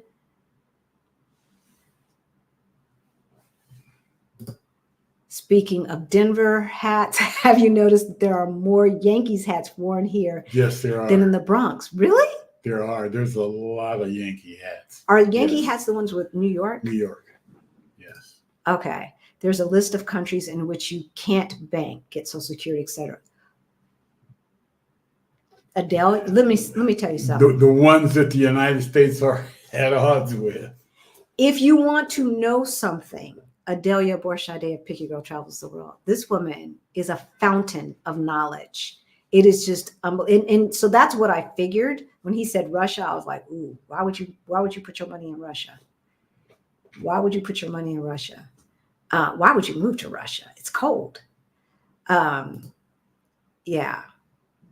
I feel really bad for the guy because it didn't sound like he had a lot of money. Please, everyone, check with your Social Security office. If a person is on Social Security, it will be terminated if moving outside of CONUS, continental United States. No, it will not be canceled. It will not be terminated. Social Security does. Wait. I'm assuming, Anya, you're talking about traditional Social Security and not like a disability or something like that. Because if you're talking about traditional Social Security that you get at the age of 62 or 65 or 67 or 70, they have all these levels. It does not get canceled. Doesn't get canceled, no. But disability, some types of disability may. So yes, definitely double check. If he was getting it deposited into an American bank account, he would have been fine. Even if he couldn't transfer it to his Russian bank account, he could have probably accessed it through like Wise, CashApp, or something like that, right? Or even just an ATM card. He might have been able to access it, but because he had it being deposited in Russia, Russian bank. Like, why would you do that? Why would you? I don't know. That just doesn't even make logical sense to me. And if you're watching, baby, I'm so sorry. I don't mean to demean you because you only know what you know when you know it. But yeah, y'all, be careful. There's too many people already outside of the country that the United States government, they're not going to stop Social Security checks going because they depend on that. Well, we paid into them. That's our money. It's our money. So. Let's not get it twisted. This is not an entitlement. It is an earned benefit. They took money out of our check because we couldn't be trusted to save for retirement. So they took money out of our check with the promise that they would give it back to us at a certain age, plus interest. That's your money. So now disability and things like that are different and under different rules. Yeah, they won't cover you from Medicare. Regular retirement Social Security is different from Social Security disability. Okay, SSDI. Okay, on paper. Work as of 2023 if outside the USA more than 30 days. Yeah, that we have heard that. But now we have heard that if you have veterans disability, that does not get canceled. That's what we have heard. So if you have veterans disability, triple check with that. We've heard from immigrants who are also veterans that does not get canceled. Okay, looking for questions. Again, if you are just tuning in, this is our 1 year anniversary. We are celebrating officially 1 year. We've actually kind of been here for a year and a half because we had our scouting trip in June, went back, packed up our stuff, and came back. But for the most part, we moved in September, the end of September, right before his birthday, 2022. And y'all, this was the fastest year ever. How come my working years never went this fast? And the other thing that I was noticing, so we were in Spain for 3.5 weeks, and I think that was a bit too long. I don't know that we like being gone that long. But had we had to go back to work, it wouldn't have been long enough. It would not have been long enough. So, okay, I think we have answered all of the questions, y'all. Oh, wait. Okay, yeah, we got that one. Please read the rules and regulations. Absolutely. Do your homework. Do your homework. We know what we know, and we'll tell you what we believe we know. If we're unsure, we'll tell you, double check. Do you know if some people use their health spending account in Portugal or in other countries? No, I don't. And I thought, well, let's see. If you are still working, if you're here on a D8 and you're still working and you have you're working for an American company and you have an HSA, my understanding, Greta, was, because I never had one.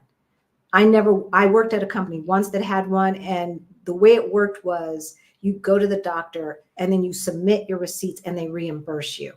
So if that's the case, that means that you could go to the doctor here, and whatever costs you incur, you would submit it to your American company and get reimbursed. Right. I don't see, I think you need to check with your company to see if they would reimburse. Now, we just ran into a couple and I wanted to interview them, but Sister Girl was like, her job didn't know that she was living here. Don't do that. Don't do that. Do what? Oh. Don't come here assuming that your VPN is going to keep you hidden, because if you work for a major company that has a real IT department, they will figure that stuff out. And there's tax implications. There are tax implications, and you really could get your company in trouble because they have to pay taxes to the Portuguese government wherever you are. So yeah, you don't want to do that. There are too many jobs out there. You can get a job that it really is 100% remote, no matter where you live in the country. Also, we are going to have Libria Jones, the remote working guru who only believes in 6-figure jobs, y'all. She is going to be talking at the Move to Portugal Summit. So if you are not yet at F.I.R.E, if you're going to move here on a D8, either as a digital nomad or, from an employer, and you just get a letter from your employer saying, yes, they're allowed to live in Portugal. That's another way to do it. Libria Jones will be there to speak and answer questions about how to find these 100% remote jobs without borders. Ric and Halisi, will you or the panel be discussing U.S. citizens who are retired military with pension, Social Security, and Medicare and TRICARE for life, along with Portugal's health plans? You know what? We already actually did a segment, Gerald. It's called Healthcare in Portugal. We did it in January, and 2 veterans who use TRICARE as well as the Portuguese system spoke about that. So yeah, just go to our channel. And it was Shar, Heather, and Beverly. And Heather and Beverly are veterans. And so we will not have someone speaking specifically about, you can't use Medicare here. That's not a thing. But we keep Medicare so that we don't have to have travel insurance when we go back to the States. I still have Obamacare, so that when I go back to the States, I don't have to get travel health insurance, because travel health insurance for the United States is ridiculous. It's ridiculous. It's almost as much as the plane ticket. So I just keep my Obamacare for the United States. But TRICARE is used here. somehow or another. I don't really know how, but they kind of explained it. And because I don't know some of the terminology, they kind of lost me in the discussion. But they did talk about that, and it is in the healthcare in Portugal segment that we did. So, yeah. You're welcome, Professor. You're very welcome. What was the minimum amount you needed to open your bank account? Okay, we answered that. Hi, guys. Hey, Paula. Hey, Paula. Will there be any panels at the summit to speak to the military experience in Portugal?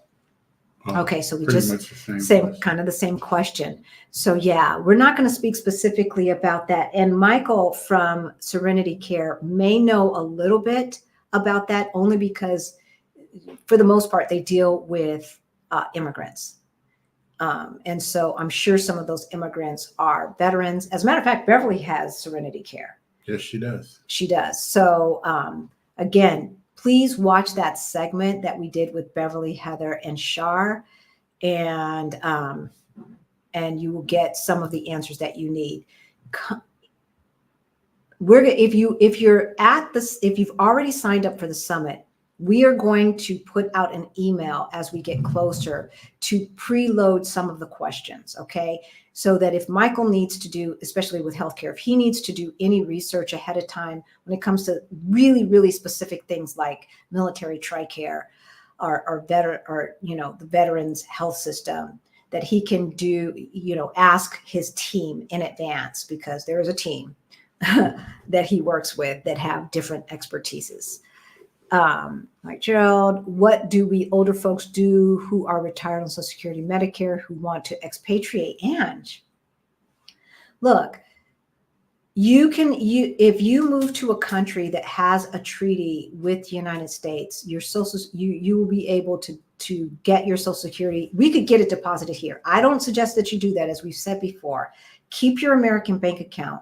Just for now, we know we have a very safe banking system, and you can easily access that money for little to no money, okay? Medicare is not a thing here. We moved to Portugal because they have universal health care. And good health care. And good health care, quality health care. We're not talking about, okay, I love y'all, but Martin Luther King Hospital is usually that hospital where you're going to be waiting for 15 hours and it's overrun and it's dirty and people have an attitude. That's not the public system here. Now, I have heard some stories where people have had to wait a long time. But if you have a child, or if it is life or death, they will move you to the front of the line. There also is a private system, and Michael's going to talk about this. We pay with pre-existing and of a certain age, we pay $1,800 per year. So you do the math, 160 a month. Because, I know numbers, but let's see, 1,800. We pay it every 6 months. So that's why I don't know the monthly. Divided by 12, $150 a month. That's what we pay. It does not include prescriptions, because once you are a resident, you have access to the system and you get your medication at a huge discount. But even without that, okay, let's just talk about the basics that most of us get on at a certain age in our community: cholesterol and high blood pressure. I'm going to work with my sweetie to get him off of those. But for now, how much do those cost you? Well, they might be like €8, but now, I mean, they shouldn't. Most of the time, they won't be anything. Those are things that are usually the freebies, once you're a resident, once you have your residency card and your health number. Once you get your health number, then because since of my pre-existing with the thyroid, of course, the Synthroid or the Levoxerin, whatever they call it, that's the more costly one. So I think for all three, I paid €20. Where in the States, I was paying, oh God, just for the Synthroid alone, I was paying over $150 $150. Damn near $200. Yep. Yeah. Yep. So thank you, Anya. Yes, yes, yes. Yes, yes, yes.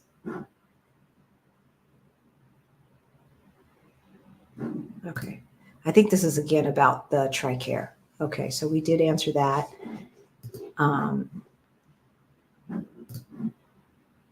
I believe if there are sanctions, money transfers are restricted, right? Like Russia, North Korea, right? That makes sense. You know, all of this geopolitical stuff.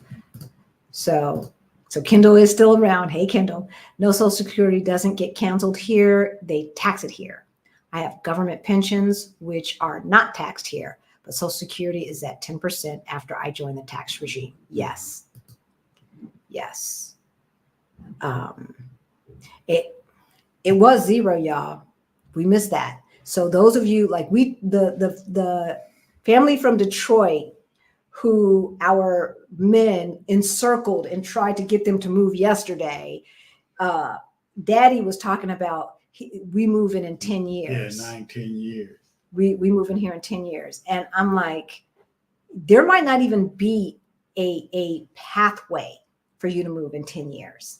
You know, you can't, there is no retirement visa for the United States. I looked. You have to be somebody with some highly qualified position, right? Or a refugee. I did not see a retirement visa for the United States. There may come a time where Portugal shuts that spigot off. So if you think that what is true today is going to be true tomorrow, the conference is online. It is virtual. Mm-hmm. So no matter where you are in the world, you will be able to tune in. Those who buy the general pass will have access to the replays for a month. So whatever you don't catch, or if something happens and you have to leave home for an hour or two, you can catch the replay for a month. Those who have the VIP All Access Pass will have the replays for a year, and will also have access to some special content that will not be available to other folks. Thank you, Sir Panther Man. Yes. Congratulations. Panther Man. Thank you, thank you, thank you. We appreciate it. What do you mean by the other side of the river? Oh, so there is a river that separates part of Lisbon from another part. It's not Lisbon proper. It's the Lisbon suburbs or Metro Lisbon. It is Rio Tejo, or the Tagus River. And so the other side of the river, we were staying on the other side of the river in a town called Casillas, and the Metro card works over there. There are like 6 ferry lines that go to various parts of the other side of the river, from Seixal and Casillas and Almada. Casillas would be Almada, and then on the other side, I don't think it goes all the way down to Stubal. The ferries. The ferries. No, that's ferries. But then there's another one that goes from Belém to over by the Jesus statue. I don't know what that area is called. I can't remember. But anyway, and so the Metro card covers all of those, and the average ferry ride is like 10 minutes. So even if you decide, it's more affordable over there, it's definitely more affordable. It's a different vibe, but my kindness experiences happened over there. So, and I'm not saying that they don't happen over here, but I'm just saying no matter which side of the river you're on, you get that compassion and that graciousness and that kindness from the Portuguese people. It's not like, oh, that's the rural area where people are more conservative and might look at you weird. No, lots of Black folks over there as well. Black neighborhoods over there as well. Diversity over there as well. But it is less expensive because it's not in the city center or the city proper. So that's what we mean by the other side of the river. And it's a vibe over there. It's a vibe. There's one part that is like, this is where I want to live. I thought this was where I want to live. And there are these apartment buildings that if you are at a certain level, you get a view of Lisbon and then the bay all the way around. And then down below is this beautiful park. and with some exercise equipment, this and that and the other. There's a museum over there, and it's just a very pretty area. You know the area I'm talking about, right? And so yeah, there's a vibe over there too. There definitely is. And then of course, Costa de Caparica is on the other side of the river, which is a beautiful beach. And one of the things that I love about Portugal that kind of ticks me off about Mexico is that all of the beaches for the most part are public and they're huge. It seems like Mexico sold off some of its beaches to the resorts, and the public beaches are few and far between. But the beaches here, every beach that we've been to has been public. Yeah, it's been open. There's tons, the wide beaches, wide sand areas. I've seen white sand and then traditional. I've seen that coral turquoise color that you see in the Caribbean. We've got beaches like that, like Sesimbra was like that, right? And now the Atlantic's supposed to be warmer. It was warm around this time of year, but in June it was cold. Okay, I'm going to come back to that because I want to see catching up. The talking no government ever needed to deal with the influx of people in Portugal is a new thing. No one is to blame. Thank you, Rui. They are trying to solve it. It's difficult, but we all will survive. Thank you, Rui. Thank you. Is the summit in person, or can I pay and watch from home? Yes. We're not doing any in-person stuff. We have an in-person meetup in June. That's when our meetup is in June, around the Popular Saints and Juneteenth and all of that. So if you schedule time to come in June, we're going to have in person our big meetup then. Otherwise, yeah, this is all virtual, November 3rd, November 4th, and November 5th. 20 hours and they're calling your pastor at the MLK hospital, right? It's not cool. It's not cool what they do in the United States. Are you a member of a gym with a pool? So our freguesia actually, and freguesia is like a parish like a parish, has a pool. We have friends that have gym memberships, and the price seems to me to be like early 2000 prices in the United States. So what I was paying in Denver in the early 2000s is about what they're paying now. So 20 euro per month or something, 25 euro per month, something like that, 30 maybe. And then we're going to join the pool. I'm not interested in joining a gym because I go and then I stop going and then I'm just wasting money. So, hey, Elsa. Is that our Elsa? That's our Elsa. So this is our Portuguese tutor. So you don't have any questions, but you are here. Apoiar, I don't know, vosso bom trabalho. Thank you. Good work. Thank you. Thank you, Elsa. We appreciate it. How much is the summit? So we had early bird pricing. The fam got early bird pricing. We are now okay, let's just put it this way. If you hire an immigration attorney, it's going to be at least $1,000. I want to put this in context. The general pass is $197. The all access pass is $297 today. As we get closer to the summit, it will go up. And it goes up because we have to increase our subscription to the platforms that we have it on based upon attendance. So, oh my gosh. So Attervat, is that the atorvastatin, that's for cholesterol. Cholesterol. Yeah, I just did a 28-day. I just filled it for 28 days, and it was, I want to say €4. €4, y'all. €4 for the month. It wasn't, €4 for the month. 28 days is a month because I'm a woman and we work on 28-day cycles, right? And I'm on hormone therapy. Hormone therapy. I was going to say, no, we ain't having no baby. No. No. And when I was trying to get extra to before I came here, and the insurance would only pay for 1 month, I said, okay, well, how much is it to get extra months? They were saying 180 a month. 180 for a 1 month supply of hormone therapy. The hormone therapy that I have here is custom made for me, for my body, along with vitamins that she has. It's called compounds, right? That the lab makes them just for me.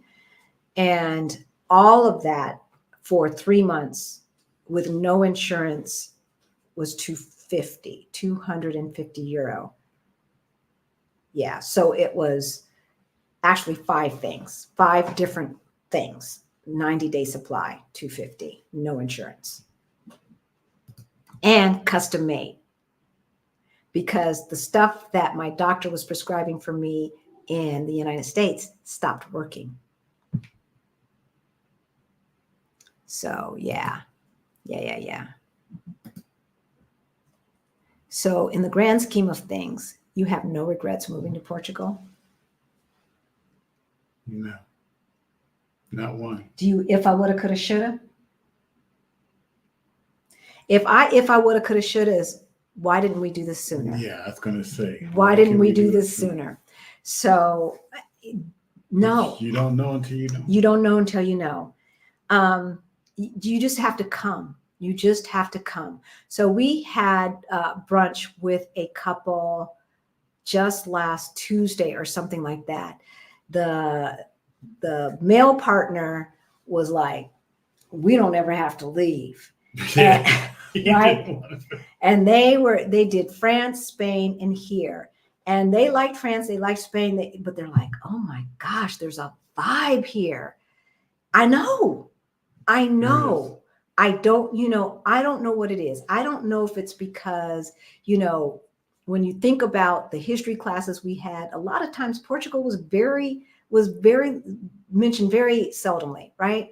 A lot of us did not know a lot about Portugal. And the only reason I did is because I read historical novels. That's the only reason. And Mystic Pizza, if you guys ever saw that movie with Julia Roberts. But other than that, what do we hear about Portugal? So there is a humbleness that the Portuguese people have that may lend to the compassion that I see with people. And I don't know. I just don't know how to put it. But if Isha on purpose, if she is on, when she came here, I mean,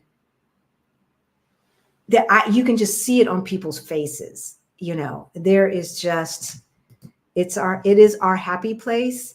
And even Adelia will tell you, she was very impressed, even though the hills and maybe the food, I don't know, but the community here is on point. The community here is on point, and there is a vibe. If there's always something to do, they had like in other cities, I don't know if it's the first Sunday or whatever, they've got the free entrance into the museums and things like that. So if you have global entry, do you still need to submit fingerprints for the FBI? Yes, you do. Yeah, you do. Global entry is a United States thing. We can't use global entry when we're coming into Portugal. We only use it when we're re-entering the United States. So you do need an FBI background check, and it needs to be within that 90 days, unopened or apostilled or whatever.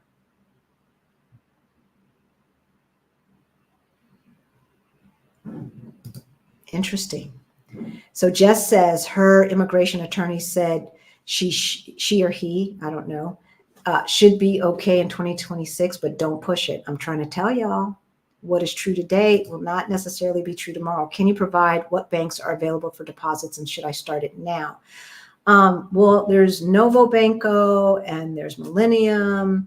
There's Caixas Geral, I think is how you pronounce it. I'm not sure. That's kind of like general cash register. I don't know what it stands for. Depository too. Yeah, no, they have there's a bank. Yep. Okay. Those are the ones that I know, but just come,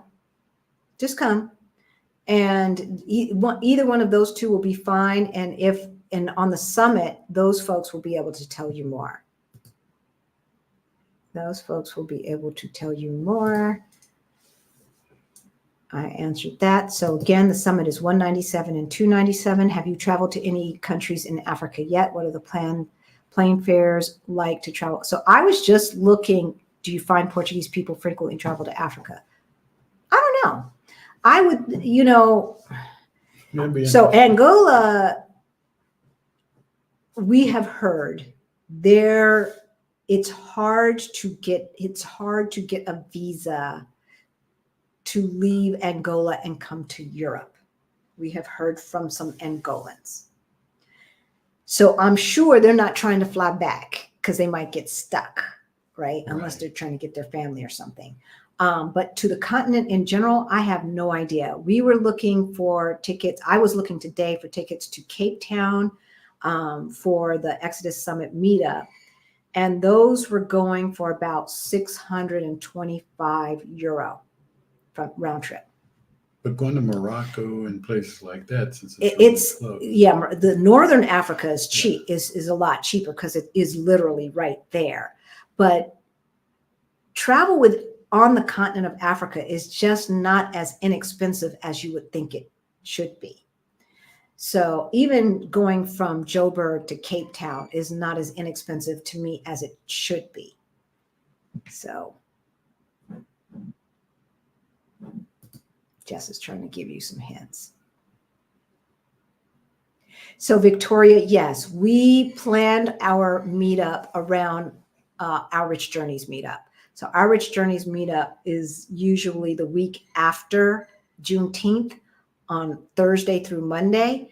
And so usually ours is going to be the Monday and Tuesday before that. And then you'd have Wednesday off and then go to theirs if you are coming for theirs as well. I'll take that.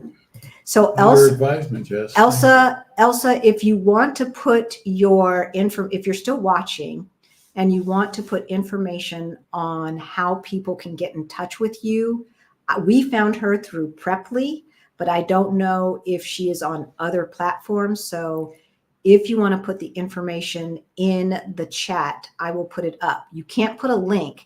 So if it's a .com, you have to spell it out, DOTCOM, because otherwise YouTube will not allow you to put it in. So yeah, I don't think she gave another 99. I think it's just the one because that's still up there. Yeah. Okay. Can you live with 1,000 a month? Not in Lisbon. But you can in Portugal. So if you have the Ready to Retire Toolkit, in there is a link to a database that you can put in your criteria, $1,000 a month, 1-bedroom apartment outside of the city center, and put Europe, and then sort by country and look. We did do a video on places you can live on 1,500 a month or less. And that would include Coimbra and Braga and Faro, I think were the three. So the Algarve, Braga is a little further north, but inland, and Coimbra is just like an hour and a half from Lisbon. So those places we know you can live on €1,500 per month, or no, dollars per month. But it would be, you would not feel comfortable trying to live in Lisbon on $1,000 a month. If you wanted to live in the suburbs and add a couple more $100 a month to that, you could probably do it. We know someone who's rented an apartment for €600 per month. It's very small, but she's single, so it works for her. But in the city proper of Lisbon, you're not going to find rents to support that. I want to be honest. What months are winter in Lisbon? Same as it is in the States. And it's kind of like San Diego, right? So it'll cool down to the 40s on average at nighttime. Once in a while, like if we're walking around filming, like during Christmas time, I did have on a hat. Yeah, it was rainy too. And it was rainy, so it was a lot cooler. I had on a hat and a coat, but not like layers and layers, I like, never really put on my winter coat. no, because he runs hot. But in Denver, I would have on long johns and jeans, long johns on the top, plus a t-shirt, plus a sweater, because I didn't want to sweat out my sweater, and a coat and a scarf and a hat and gloves. I never wear a scarf here. I've only worn a hat at night when we are going to be walking around for a long time. But just just standing outside waiting for an Uber, or just walking to the metro because you warm yourself up as you're walking to the metro. Nah, I'm not, you don't need all that. You don't need all that. So I would say it's like San Diego, maybe even Bay Area. It doesn't get, like, LA gets really foggy in the wintertime by the beach where we lived. So I don't see that kind of fog in general. Once in a while, it gets really crazy, weird foggy, and it's really cool. But like, it was an everyday thing, every night thing in LA during the wintertime. Now with global warming, I have no idea. Are retired military process for visas any different? No. Sarah, I believe acupuncture is available. Rui, if you're still in the chat, we don't do acupuncture, but one thing that I have to say is that they seem to approach medicine more holistically here. They're not afraid of doing natural stuff, not just going straight towards the drugs here. So I would not be surprised if I would be very surprised if there was not acupuncture. Portuguese people born in Cape Verde do travel to Cape Verde and Angola. Well, yeah, the Portuguese people. But Angola, I don't know. The people that I know from Angola are they're on hold right now. Okay, Alberto. I'm sorry. Can you please tell me what we need just to visit? We are doing an exploring trip and don't want to make any mistakes. You don't need anything to visit. So you need your passport. But in 2024, you need to watch the video that we did. They're going to start requiring you to kind of get pre-approved. And there's a $15 fee. And this is the EU, to come to the EU in 2024, even for Americans. There is a little add-on. I think it's €15. And you have to do that in advance. So there's no more showing up and with an automatic visa. You have to get this thing first. And it's not a visa. It's not technically a visa, but it is kind of like a pre-approval type of thing. And maybe that's to pay for some of the administrative costs, because it's very minimal. It's like €15 and it lasts for a few years. I can't remember. It lasts for 2 years. But we did a video on it. If you're coming and you're going to try to open your bank account, if it's a husband and wife, you want to have your marriage certificate, you want to have proof of address, you want to have your bank statements from home. We did a video on it. It's called trying to open up a bank account in Portugal. And we go through all of the things that they asked us in that. If you're coming before the summit, then watch that video. If you're coming to the summit, we're going to answer all those questions at the summit.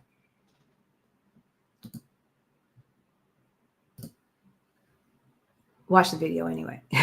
If no remote job or passive income or real estate interest in working in Portugal, how can an average American get residency visa? Okay, Belinda, I believe you're saying if you have no remote job, nor passive income, nor real estate, no real interest in working. How can average? I don't know, because how do you live if you ain't got no income? I was going to say, unless you got a whole lots of money. I mean, well, the money makes money. Money makes money. Well, yeah. So passive income could be dividends. Right. If you get dividends, that counts. It doesn't have to be Social Security or a pension. But yeah, you have to have the equivalent. If you want temporary residency, you have to have either the equivalent of the money in your bank account for the 2 years, the minimum amount, and you'll learn what that minimum amount is at the summit because it changes with their minimum wage. Or you have to have a certain amount coming in per month. Mm-hmm. So we showed both. We showed 2 years worth plus the money coming in. So I'm hoping that I'm answering your question correctly. So, Sarah, we answered about acupuncture. What European brand sneakers and shoes are they wearing out there? I tried to Google it. They sell the same stuff here that they sell there in the States. These companies are global. People are wearing Nikes. The Portuguese folks are wearing Nikes. They're wearing Adidas. They're wearing Chuck Taylors. They're wearing Converse, right? They're wearing the expensive things as well. New Balance. Hokas, the On Clouds. On Clouds. Everything that you pretty much get in the States, they have. So yes, you do need to have your NIF to open up a bank account. That's another thing. Thank you, Mary. You do need to have your NIF. Again, I'm not going to remember everything. Watch the video that we did, and we'll talk about everything in there that we needed to open up a bank account just last year. Have you used Amazon Spain? Yes. Do they have Prime for TV shows and movies? Yes. Do they? Yeah, I have Prime. Okay. And do we get Prime's? Yes, we do. Okay. I don't watch. Yeah. I don't watch We have Prime. It comes with Amazon. So we have not used Amazon Spain and have it delivered here, have we? Have you? I haven't. used Amazon Germany and had something Delivered here. When we were in Spain, we used Amazon Spain because it would come in 1 or 2 days. Yeah, it was like almost overnight. Now, it was overnight. Yeah, we have heard rumor that they're building a distribution center on the border of Spain and Portugal. And so if that is the case, then we're hoping that we will get deliveries much faster here in Portugal. But then, we have a friend here too. Roy said that he had ordered something Amazon Spain and it got here like the next day. Really? Yeah. Okay. So, yeah. I've succinctly heard, I've heard you succinctly talk about how you'll handle the historical issue of the Portuguese participation in the slave trade and moving to Portugal. Adults will tackle this issue to oneself.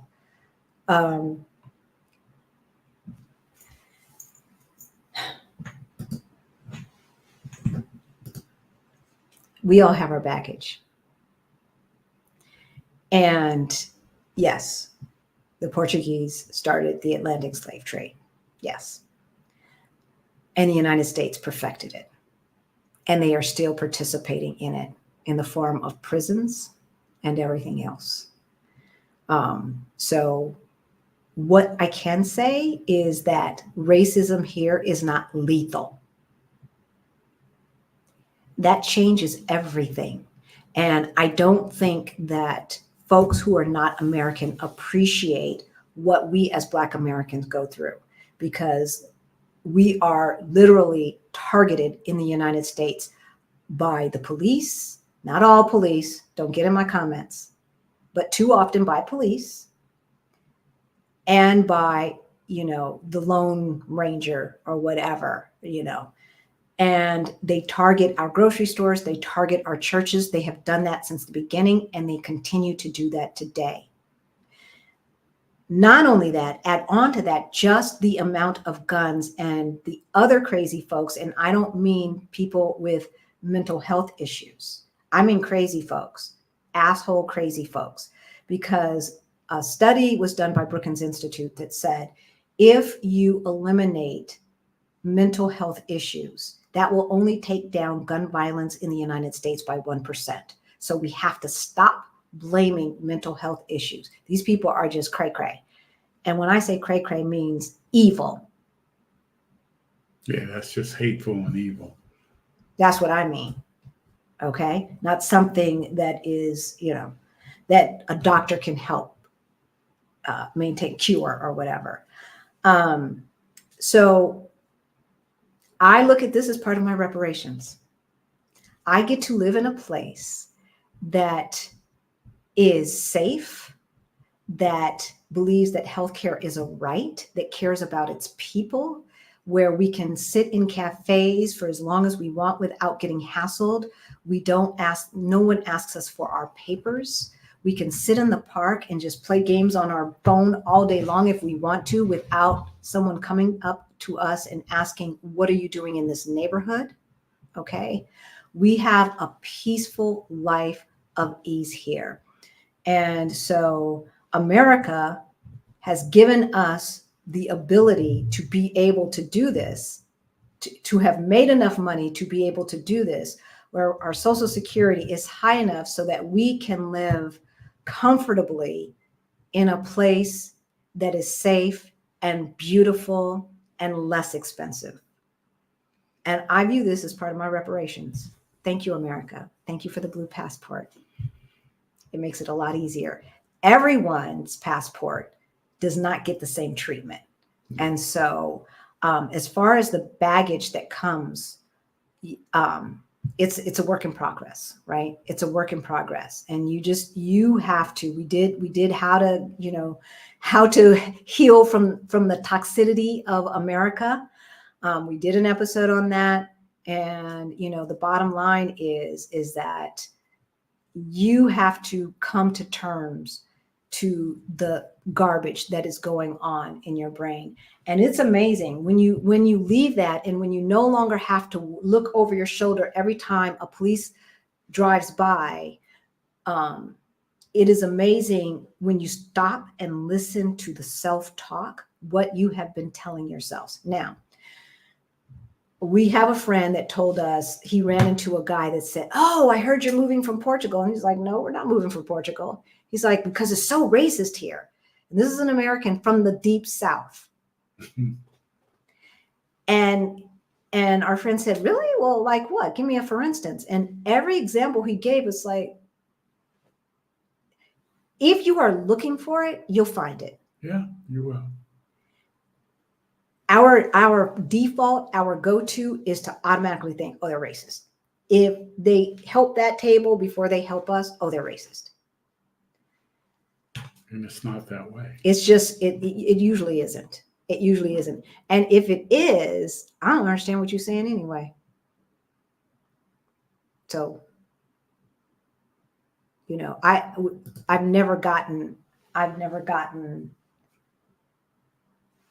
never felt like I was getting treated differently because the color of my skin. Racism outside of the U.S. is not lethal.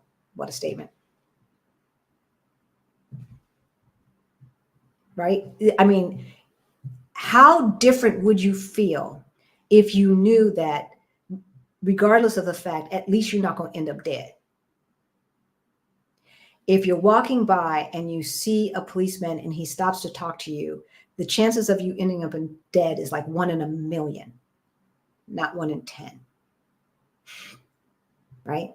It changes your whole perspective, and you can breathe. You can breathe. But 9 times out of 10, they're not going to say anything to you because they're doing this. I'm sorry, but a lot of the police that I see are doing that unless they're doing something specific. Checking their emails. They're checking their emails. A lot of times in the stores, especially in the tourist areas, they will hire policemen in their police outfits, not off duty, to be the guards. They're just looking for somebody who's running in there, grabbing a bunch of wine and trying to run out or something, because people do stupid shit like that. They do. Or maybe not wine, maybe food or something. So we told you why we chose Lisbon. You have to think about how you want to see your daily life. Do you want to hang out at the beach? And are you sure? Because I thought I was a beach girl, right? Do you want a more quiet life? You need to write your list of what you want and what you need. We knew that we wanted to travel as much as possible, and that therefore we needed to be next to a major airport. So that's a very pragmatic reason for Lisbon to be the place. And plus, I'm born and raised in LA. I'm a city girl, and I realized that I love the city, and so that's why Lisbon. Now, if it were up to him, we might be living in Porto, but I'm not dealing with the winters in Porto. And it's just too small for me. And since he likes Lisbon and I love Lisbon, it's Lisbon. It's Lisbon. How to move here? Come to the Move to Portugal Summit. It really is not that difficult. You learn a lot. Yes, it's a tedious process. I'm not gonna lie. It is tedious. There are a lot of steps that you have to take. And that is because before, when it was easier, people were taking advantage of that and they were getting a visa, a residency visa, without even visiting Portugal. And then they get over here and they're like,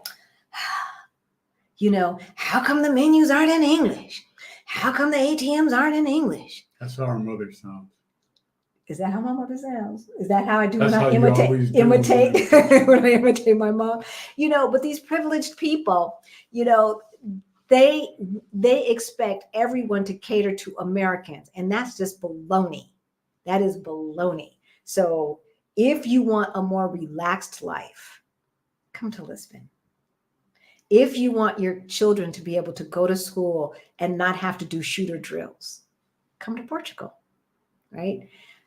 If the cafe culture is something that you like, every single park, not every single, but most of the parks that have playgrounds have kiosks, and then the kiosks are other places as well, plazas here and there. And after work, you just see people hanging out outside. They will bring flat screen TVs when the soccer team football is playing, Benfica or whomever, like the other night, and people are hanging out, drinking their beer, their €1 50 or €2 beer, and glasses of wine, and their snacks, and all of this everywhere, very affordable, and just enjoying the game and hanging out. And I love it. I love it. So if those kinds of things seem like, yeah, I could do that, consider Portugal, y'all. Consider Portugal. So anything else you want to add? No. All right. Well, we've been going for 2.5 hours. So we're going to let y'all go. It's 11 o'clock here, and we are recording a podcast tomorrow with the family, or with the couple that we interviewed, the nomadic family in Spain, that we interviewed when we were in Spain. So we are going to do. Are they here? They are here. Okay. They're here because I told them, hey, before you make up your mind, you need to visit Portugal. Can we use F.I.R.E or Afterpay or Klarna for payment for your summit? I don't know what any of those are. We're going through Stripe. We have to go through the ones that connect to the platform that we use. So we're using Web Summit platform, Hey Summit platform.